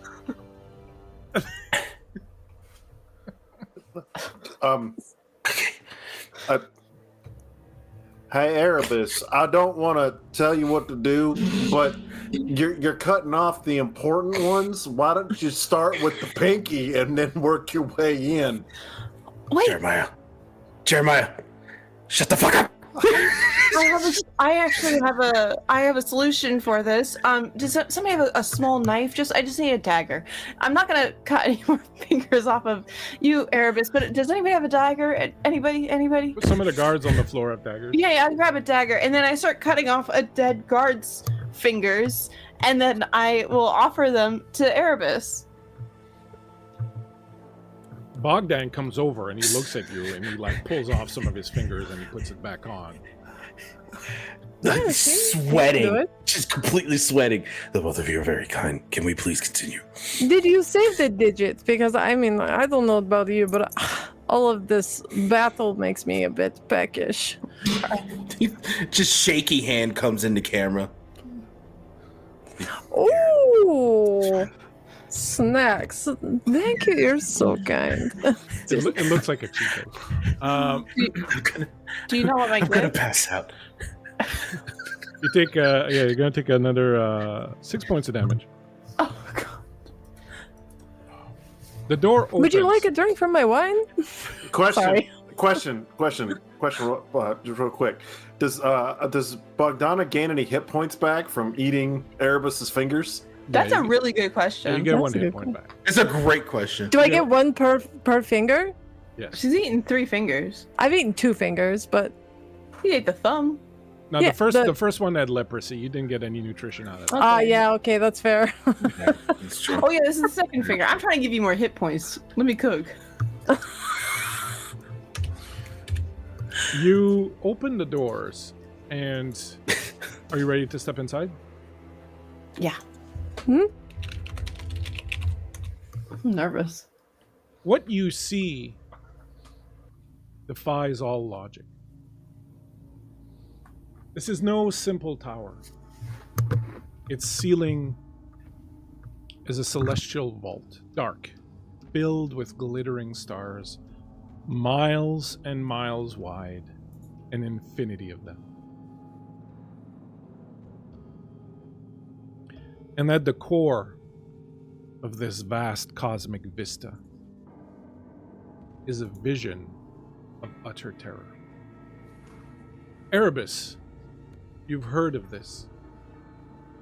In the forgotten scriptures of the deep priests and the flayed tablets of the flesh keepers, heretical texts all from nearly forgotten time, there are whispered references to Barzul, the god root of hunger. It's not a beast in the conventional sense, but rather a primordial force of ruin given flesh. Or something older than flesh.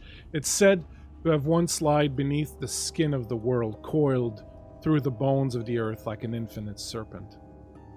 Where it passed, the land withered, and all matter, stone, soil, flesh, dissolved into itself, pulled down into an ever-widening network of digestive tunnels, miles wide and laced with gnashing chitinous teeth. Whole villages vanished overnight, swallowed by what appeared to be a sinkhole until one heard the wet, slurping breath echoing from below. No eyes, no voice, only mouths. Thousands upon thousands of them, some as large as cathedrals, others no wider than a man's skull. Each one endlessly chewing, pulsing with obscene rhythmic hunger. But those are apocryphal texts. No such being ever existed. Except here, before you, immense and incomprehensible. Some mad cults worship it still, claiming it is the original god, the first mouth, and that to be devoured is to be known utterly. Yet here, it is strangely still, dormant, and at its core, at the very center of it, encased in a nearly translucent, milky, fleshy cocoon, is a young woman with flaming red hair, folded upon herself in a fetal position. And as you gaze upon this sight, your mind rebelling, she opens her eyes and gazes right at the core of you. Have you come to save me? If so, careful you do not wake my fleshy guardian. That would be bad for everyone and everything. Everyone roll a saving throw versus magic. Can use advantage. I got a 15. I needed a 14. I passed with an advantage. I passed with an advantage.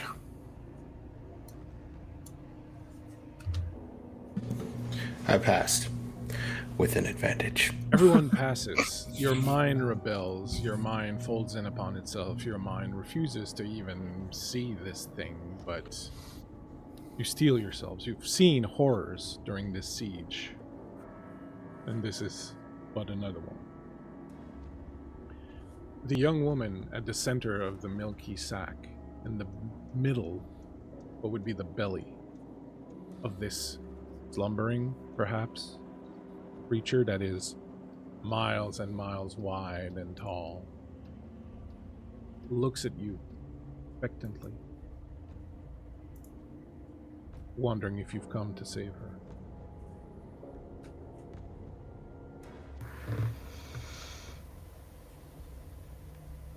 What do we do now? I think we have to okay. It just goes over to Jeremiah seeing the signal. What? No, I'm telling her to come here. We can't go over there. Like, hey, just come over here. Like, come to us. She presses her hands against the milky sack that's holding her. Grow stronger or something. It's just a milk sack. What? You know, in Canada we have milk in bags, right? Ah. I think. Get good. Yeah, like, God.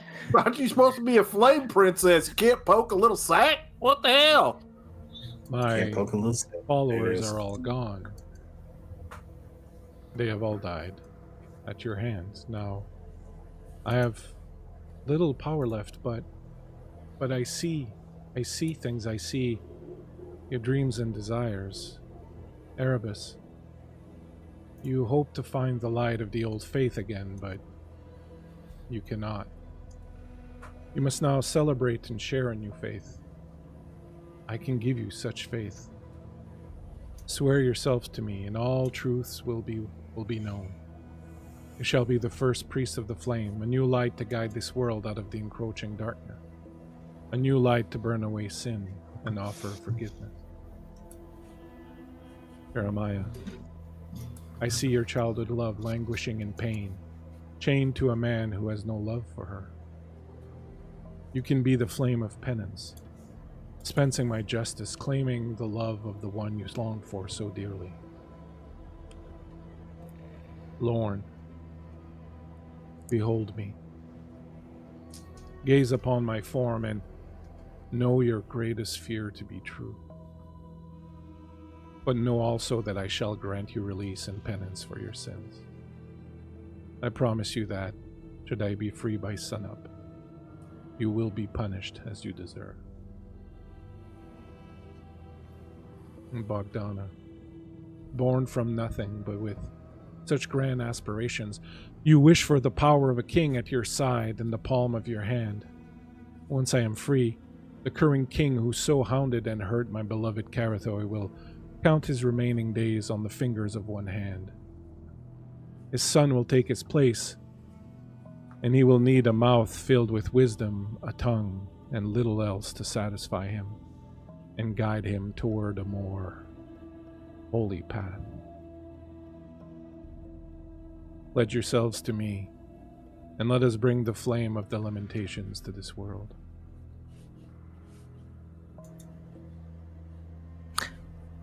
These are all pretty good promises.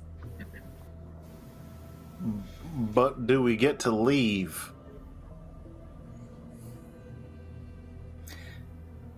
I think that part's up to us.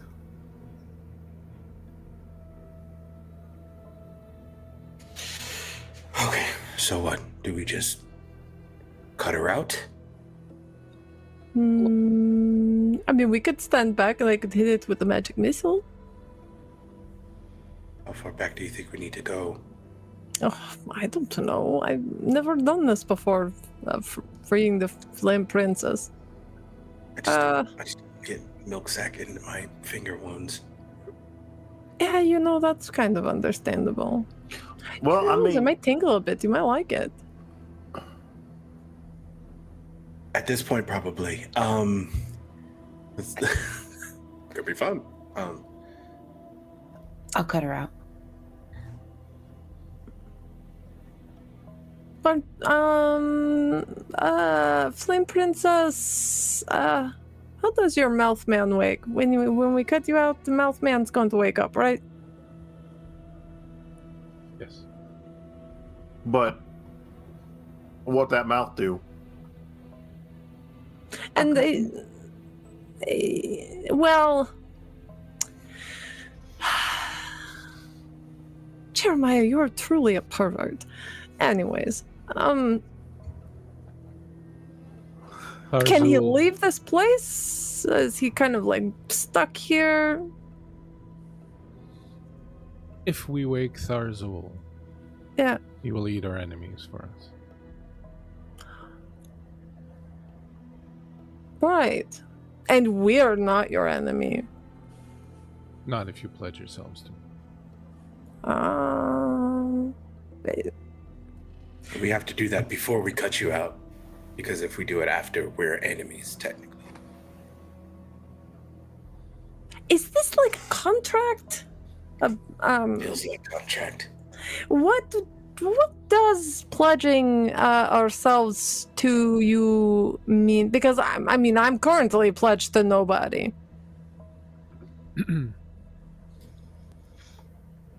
If She you doesn't free mean me, that, Bogdan. If you, yeah, Bogdan's like right behind you like that. If you free me, I will show you my power, and I will show you what I will do to our enemies. And you may decide to pledge yourself after, once you have seen that I am truly the god this world needs. Okay, all right. That's a bit cryptic. So, do we have to like pray to you like a god or something? I don't really believe in all that mumbo jumbo priest bullshit. You know, it's not really in not really Prayers are in my fine, thought but process. belief is enough. Free me. Well, Free me. And you will see. I mean, all in favor of freeing Flame Princess. I. I want out of here. Hi. Lauren's like drawing Damocles. So I just realized what you did.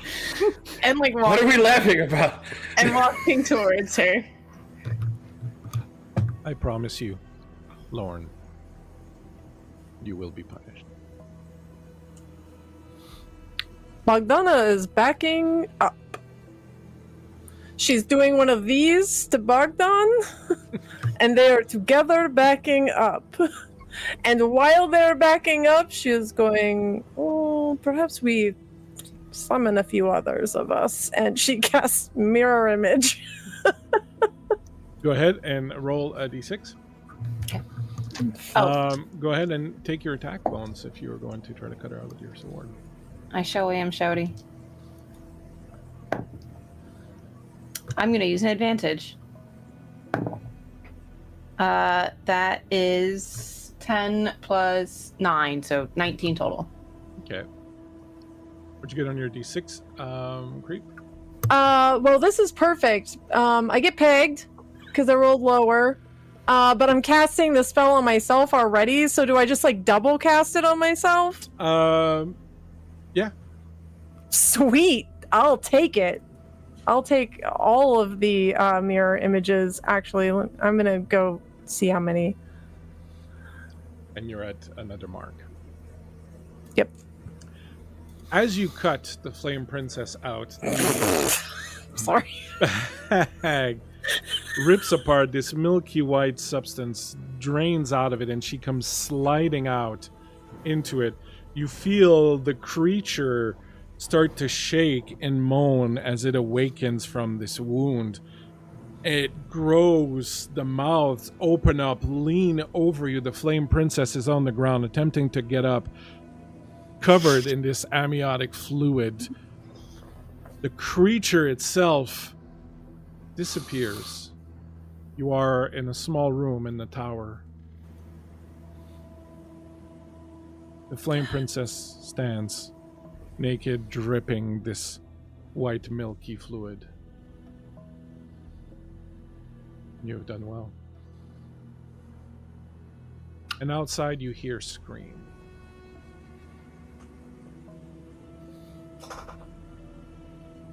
I like to mention that you all whip around And see how many of you? and you see 8 total Bogdanas all doing this. 8 Bogdanas and 8 Bogdans. She's going, Incredible. does everybody else hear that? But like 8 times. It's all the exact same movements. It's just like, oh. Yep. Bogdan starts a conga line.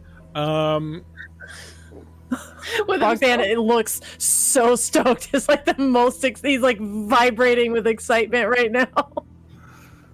You hear screams coming from outside the tower. What do you do? Wait till them screams die down. They don't. Is this gonna be a while, or He smiles at you and moves forward, stepping outside.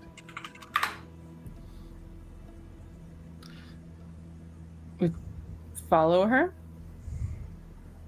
Outside, you realize you've been gone for some time. The king's men appear to have breached the walls. You look over to the west. You see there is a breach in the wall, but oddly enough, it appears to have been done inside. You'd heard rumors about some of the other soldiers thinking of blowing a hole through the wall and simply making a run for it. It appears they tried while you were in the tower, but things backfired. Now the king's men have flooded inside the keep. Below you, battle rages. There are fires everywhere. The dead lie down. There are men shooting muskets and pistols. They've managed to roll a couple of cannons to the breach and are firing in. There's explosions. Men are being torn apart, and then suddenly mouths start to open in the ground. Men start falling through, some of them. Others are simply trapped as their feet are gnawed on by these mouths that basically open up everywhere across the courtyard. Screams, smell of blood and death, smoke rising up in the air, and then you hear, You did this! And you look across the bridge in time to see your former captain, Captain Ravengast, along with a number of her men. They've reached the bridge that leads to the Tower of Sighs. You turn towards the Flame Princess. You see that she is levitating off the ground. Her arms are spread out wide, welcoming the screams of those dying to the beast below. You see her hair, flamboyant red, out around her like a halo of fire as she bathes in the sound of these deaths below. But the captain is coming for you. You don't have time to contemplate your new god. The captain has a sword drawn. The other men with her are coming for you. And as you turn to face them, as you turn to face your former captain, Lacrina Ravengast, you know she has terrible powers. You've seen them in action.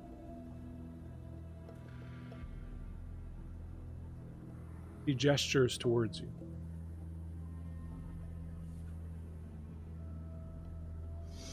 Bogdana, you feel something strange in your mouth. Like an ashy taste, an ashy substance. You realize your tongue has turned to ash and you are swallowing it. You cannot make sounds, you cannot mouth the words of spells anymore. As you swallow the rest of the tongue, now in ash form, coating your throat, choking you, blocking off the air, you fall to the ground, all 8 of you, on your knees, choking, gasping, unable to speak a spell.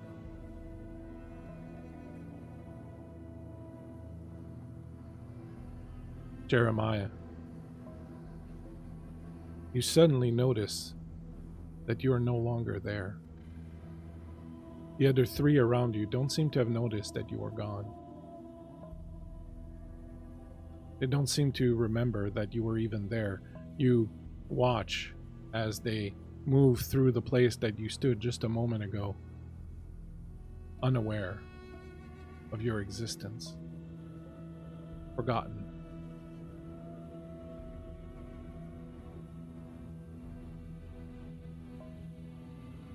Erebus, you look down below the courtyard. From your perch upon the wall where you usually sit, the perfect ones are moving about, their red dyed robes gleaming in the sun. Children play, men and women going about their daily business. I don't know if you're still here, Ian. I'm going to assume that you've said fuck these guys and are gone. Fuck you and your birthday party.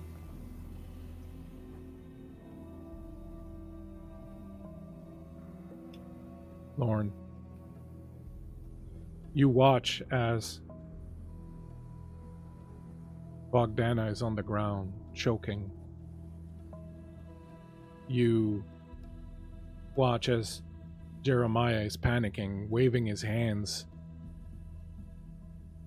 trying to draw attention to him, as if he feels you can't see him. You watch Father Erebus, a docile, tranquil look on his face. The look of a simpleton. But you've already faced your greatest fear.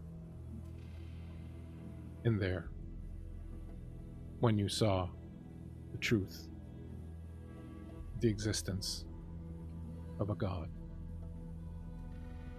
And you realize that Captain Ravengast is using some of her powers to cripple your friends with fear.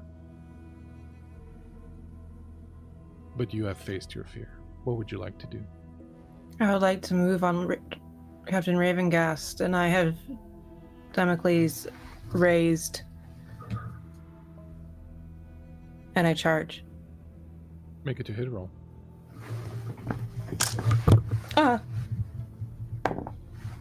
12 plus 9 is 21. Would you like to reroll that? I would actually like to re-roll that. That's a 19 plus 9, so... Your sword... Give me a d6 roll.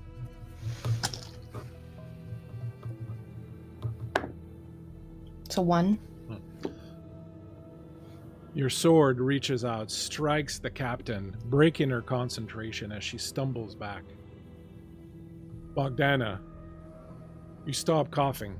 The feeling in your throat goes away. You realize your tongue is still in your mouth.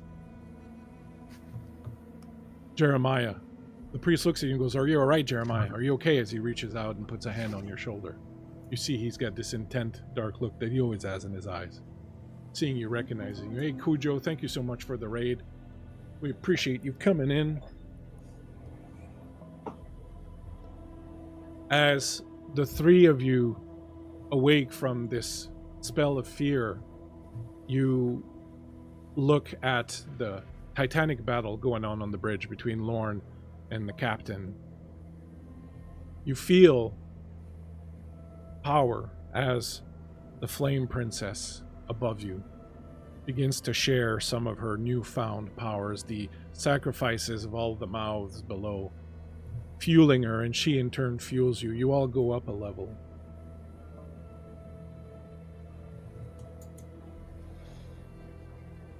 The only thing standing between you and your escape is the captain. Roll initiative. So One of you rolls a d6 for initiative. Who rolls then? Go roll. Can I use an advantage on initiative? Yep. Cool, gonna do that. 4.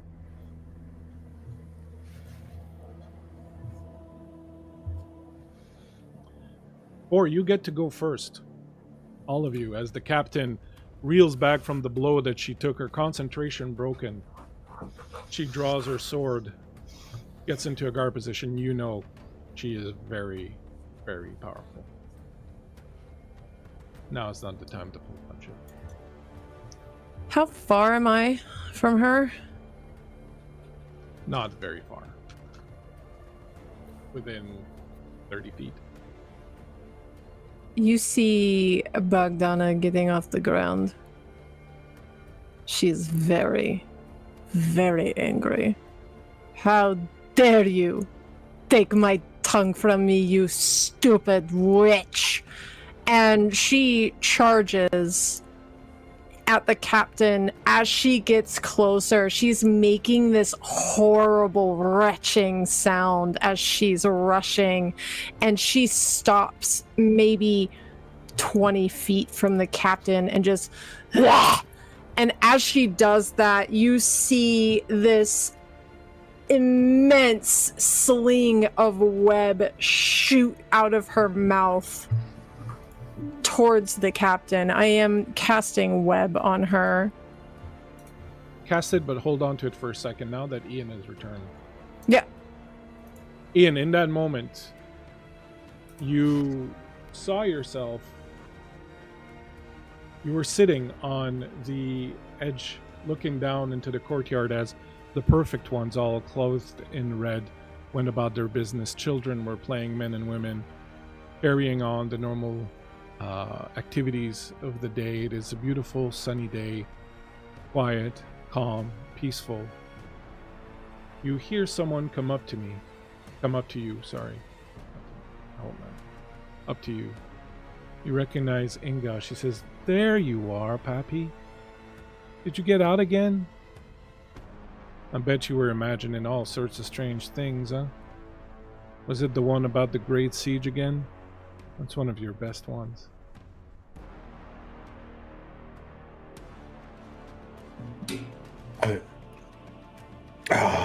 Just getting some air. Yeah. Well, we need to get you back inside. Okay? Take my hand. Come on, Pappy. I'll bring you back inside. Stands up. Okay, here we go. Just fully giving into this moment. And as you do, you see your hand missing a thumb and a finger. And all of a sudden, the sound of battle. Screams. Steel ringing against steel. You look up on the bridge. You see Lorne has just struck the captain with her sword, breaking the concentration, breaking her spell of fear. You're free from it. And as the Flame Princess absorbs all this energy from the depths below, she shares some of it with you, and all of you have gone up one level. You feel the little tingling in your thumb going. All your notches go back down to 0. The action is yours. Bogdana runs forward and is going to cast a spell. What is Jeremiah going to do? What is Lauren going to do? What is Erebus going to do? Tell me all your things, and they'll all kind of happen in the best order.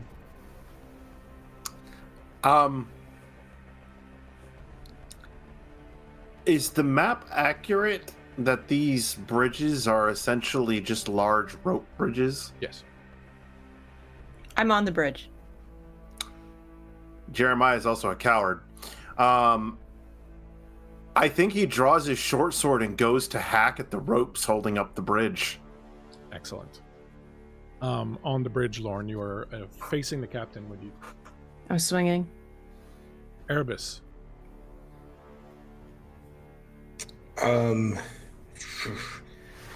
really can't do much. So I'm gonna buff Lorne while she's swinging at the captain. So I'm gonna hit them with another bless. Excellent. You get the +6 to hit, I think it was.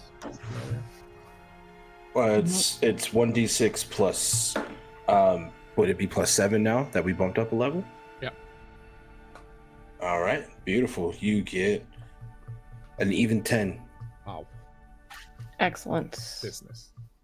That's and +19. you see Bogdana rushing towards the captain also on the bridge and casting. Well, so let's go about it in this order.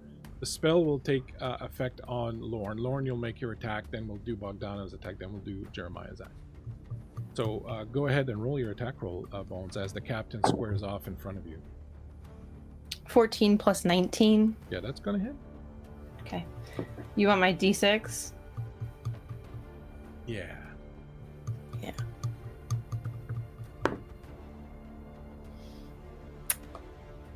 Bleak? I'm not going to believe it. It's a 6. I'm not going to believe it.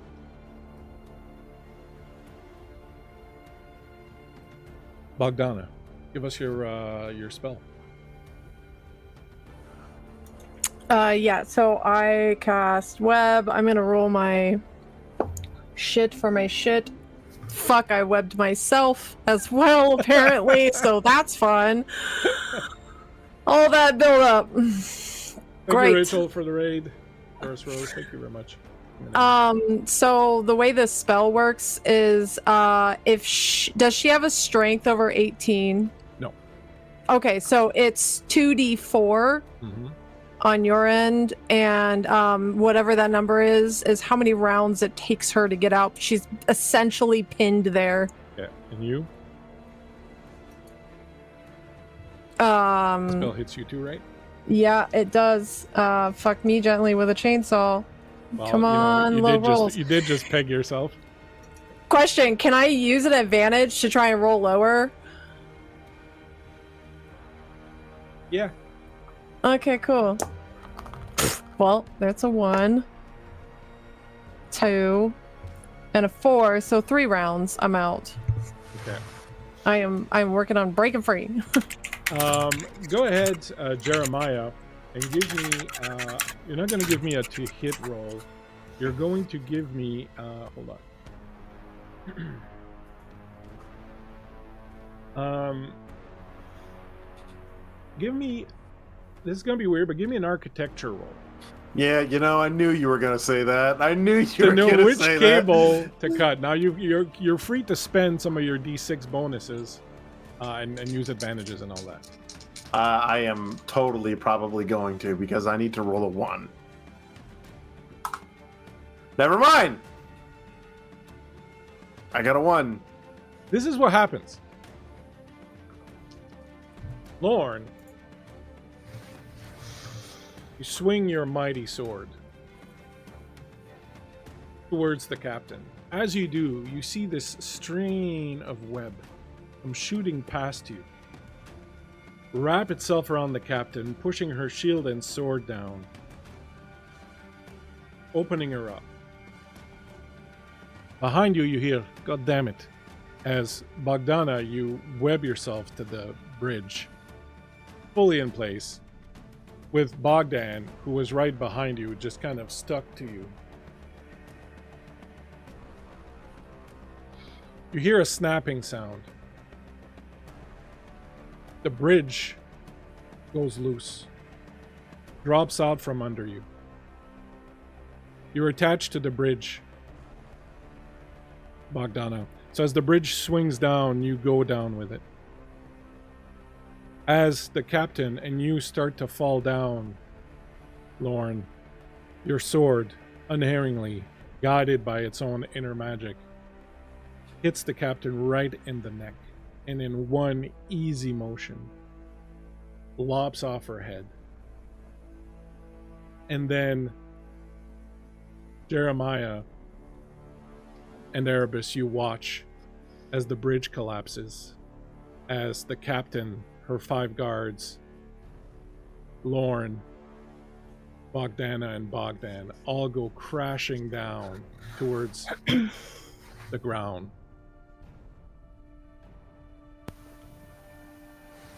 And something strange happened. The two of you look at each other and you're stuck to each other. There are strands of flesh coming from each of your bodies that are reaching for the other one, as if you are melting like a candle, but the wax is being drawn to the other candle next to you. Falling, Lorne, you see the same happening to you as you fall. Part of your flesh and your skin reaches out to Bogdana, enveloping her. Her flesh envelops you. The 4 of you lift off the ground, starting to rise towards the Flame Princess, your skin melting like candle wax in the flame, melding together. The 4 of you melding into one as you approach the Flame Prince. As you meld with the Flame Princess. "Believe in me," she says.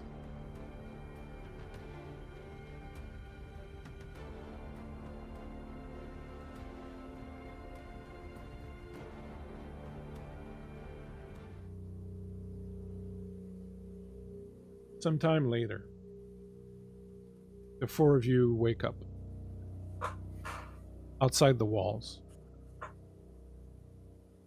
You are covered in gore and melted flesh.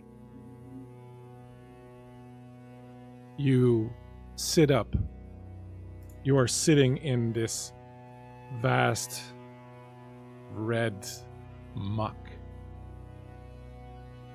You sit up and look over to your left. See the Flame Princess there, naked, bathing in the gory effluent sluicing out of the castle as all this melted flesh starts pouring out of the castle, down the switchbacks, down the sides of the mountain. You stand up, your feet sticking in the remnants of the 2 armies.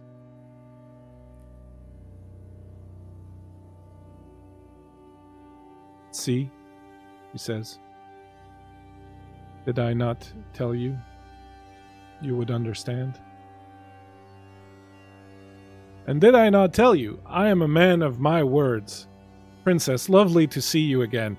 As you watch the sun just about to rise on the horizon, and Crowsfoot comes walking up the switchbacks, avoiding most of the sluice that's coming out of the castle.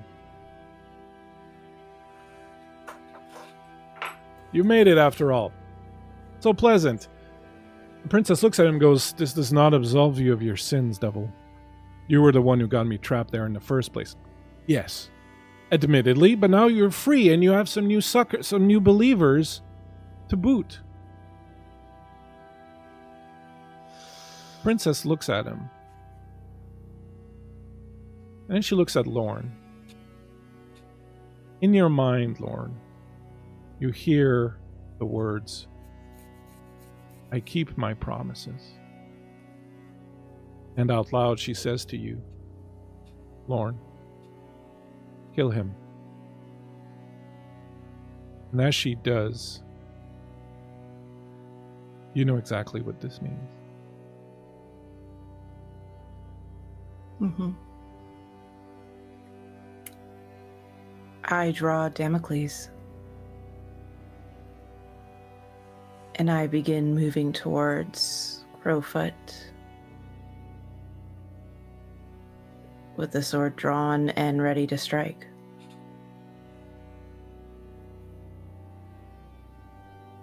And I think about how for so long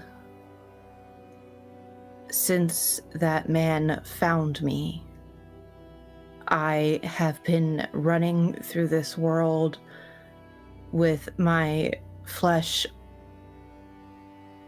exposed, and how that feels, and how tired I am. And I have to consider to myself, was the light stolen out of my eyes, or did I throw it away? And I swing. And as you swing towards Crowsfoot, you feel the magic in the sword. You feel it start to weigh. You feel your arms grow weak. They buckle. And your blow that was going unerringly for Crowsfoot's head collapses, and the blade falls back towards you. And the rest of you watch as her own sword digs through her neck and lops off her head. The sword falls to the ground,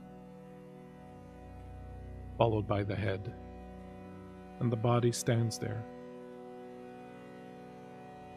for a moment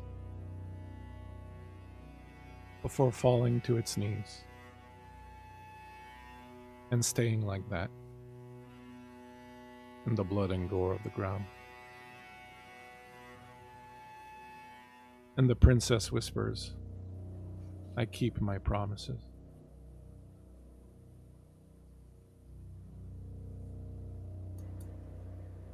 He turns towards the rest of you. If any of you would depart, do so now. But if you would serve me and earn your promised reward, kneel before me.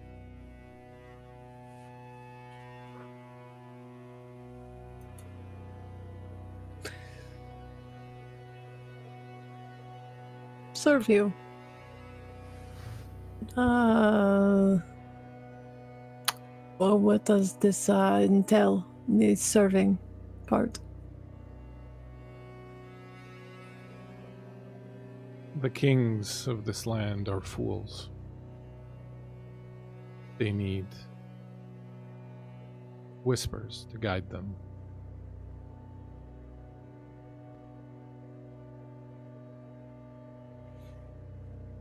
That is what you will do. Serve the greatest king of this land, but in reality, whisper our words into his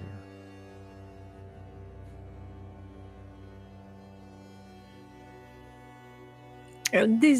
These words, these are your lamentations, right? Yes. I see. All right. Okay. I never was very good at saying my prayers. I fumble over my words, but I will do my best. I read your lamentations, and they sounded pretty cool, honestly. With like what was it with the fucking and the pain and the things? I can make all these things happen very easily. And Neil. Yeah, okay, sure, fine. That's fine. She just kneels before. She turns to Erebus. My flock will need a shepherd, a pope.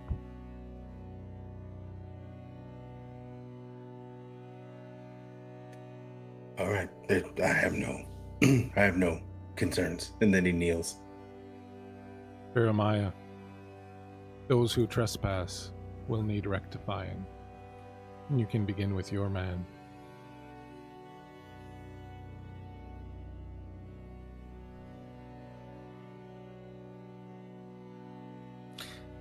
He just grins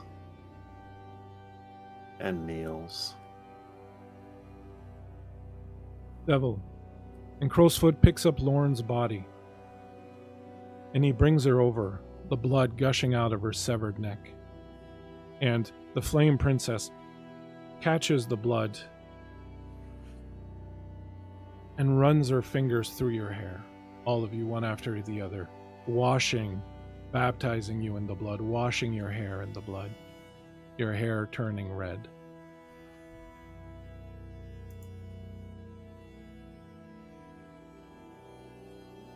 As she finishes, Bogdana, you see Bogdan coming over, hobbling. He's using an old broken spear to help him up. It appears he has lost a foot somewhere in the fracas. Bogdan, you are always losing things. Hold on, wait a minute. Give me just a fucking second. Jesus Christ. She's like, you see her, she's still on her knees, but now she's just like crawling around, looking through all the muck. And like this stuff is just spilling out of the castle, right? Yeah. Towards them. She like rustles around for a minute and oh. It might not be yours, Bogdan, but yeah, I think it will work. Here, you just give me just it. And as you Oh, it's beautiful again. It's attempt fine. to repay your husband, the Flame Princess looks at you, Jeremiah, and says, "Ride west to your hometown. You'll find him there. Begin there." Then she says, "Bogdana, Erebus, attend to me. We have a kingly husband to secure for one of you, and a new group of devotees to convert for the other." Hope you were trying to get the husband, Erebus. I was just going to say, I hope he thinks I'm cute, but I guess I'm not that person. I guess it's yours. To the west, a red sun rises. Sun red as blood, red as the flames of a burning, purging fire, red as the hair of the Flame Princess. My sister Vedma's going to be so fucking jealous of this. And on that note, and on Bogdan hobbling on a foot that's not quite the right size for him, we will end tonight's little session of the Flame Princess. Oh, that's so nice. Lamentations of the Flame Princess. Thank you so much, my good friends, for having come to live this little nightmare with me.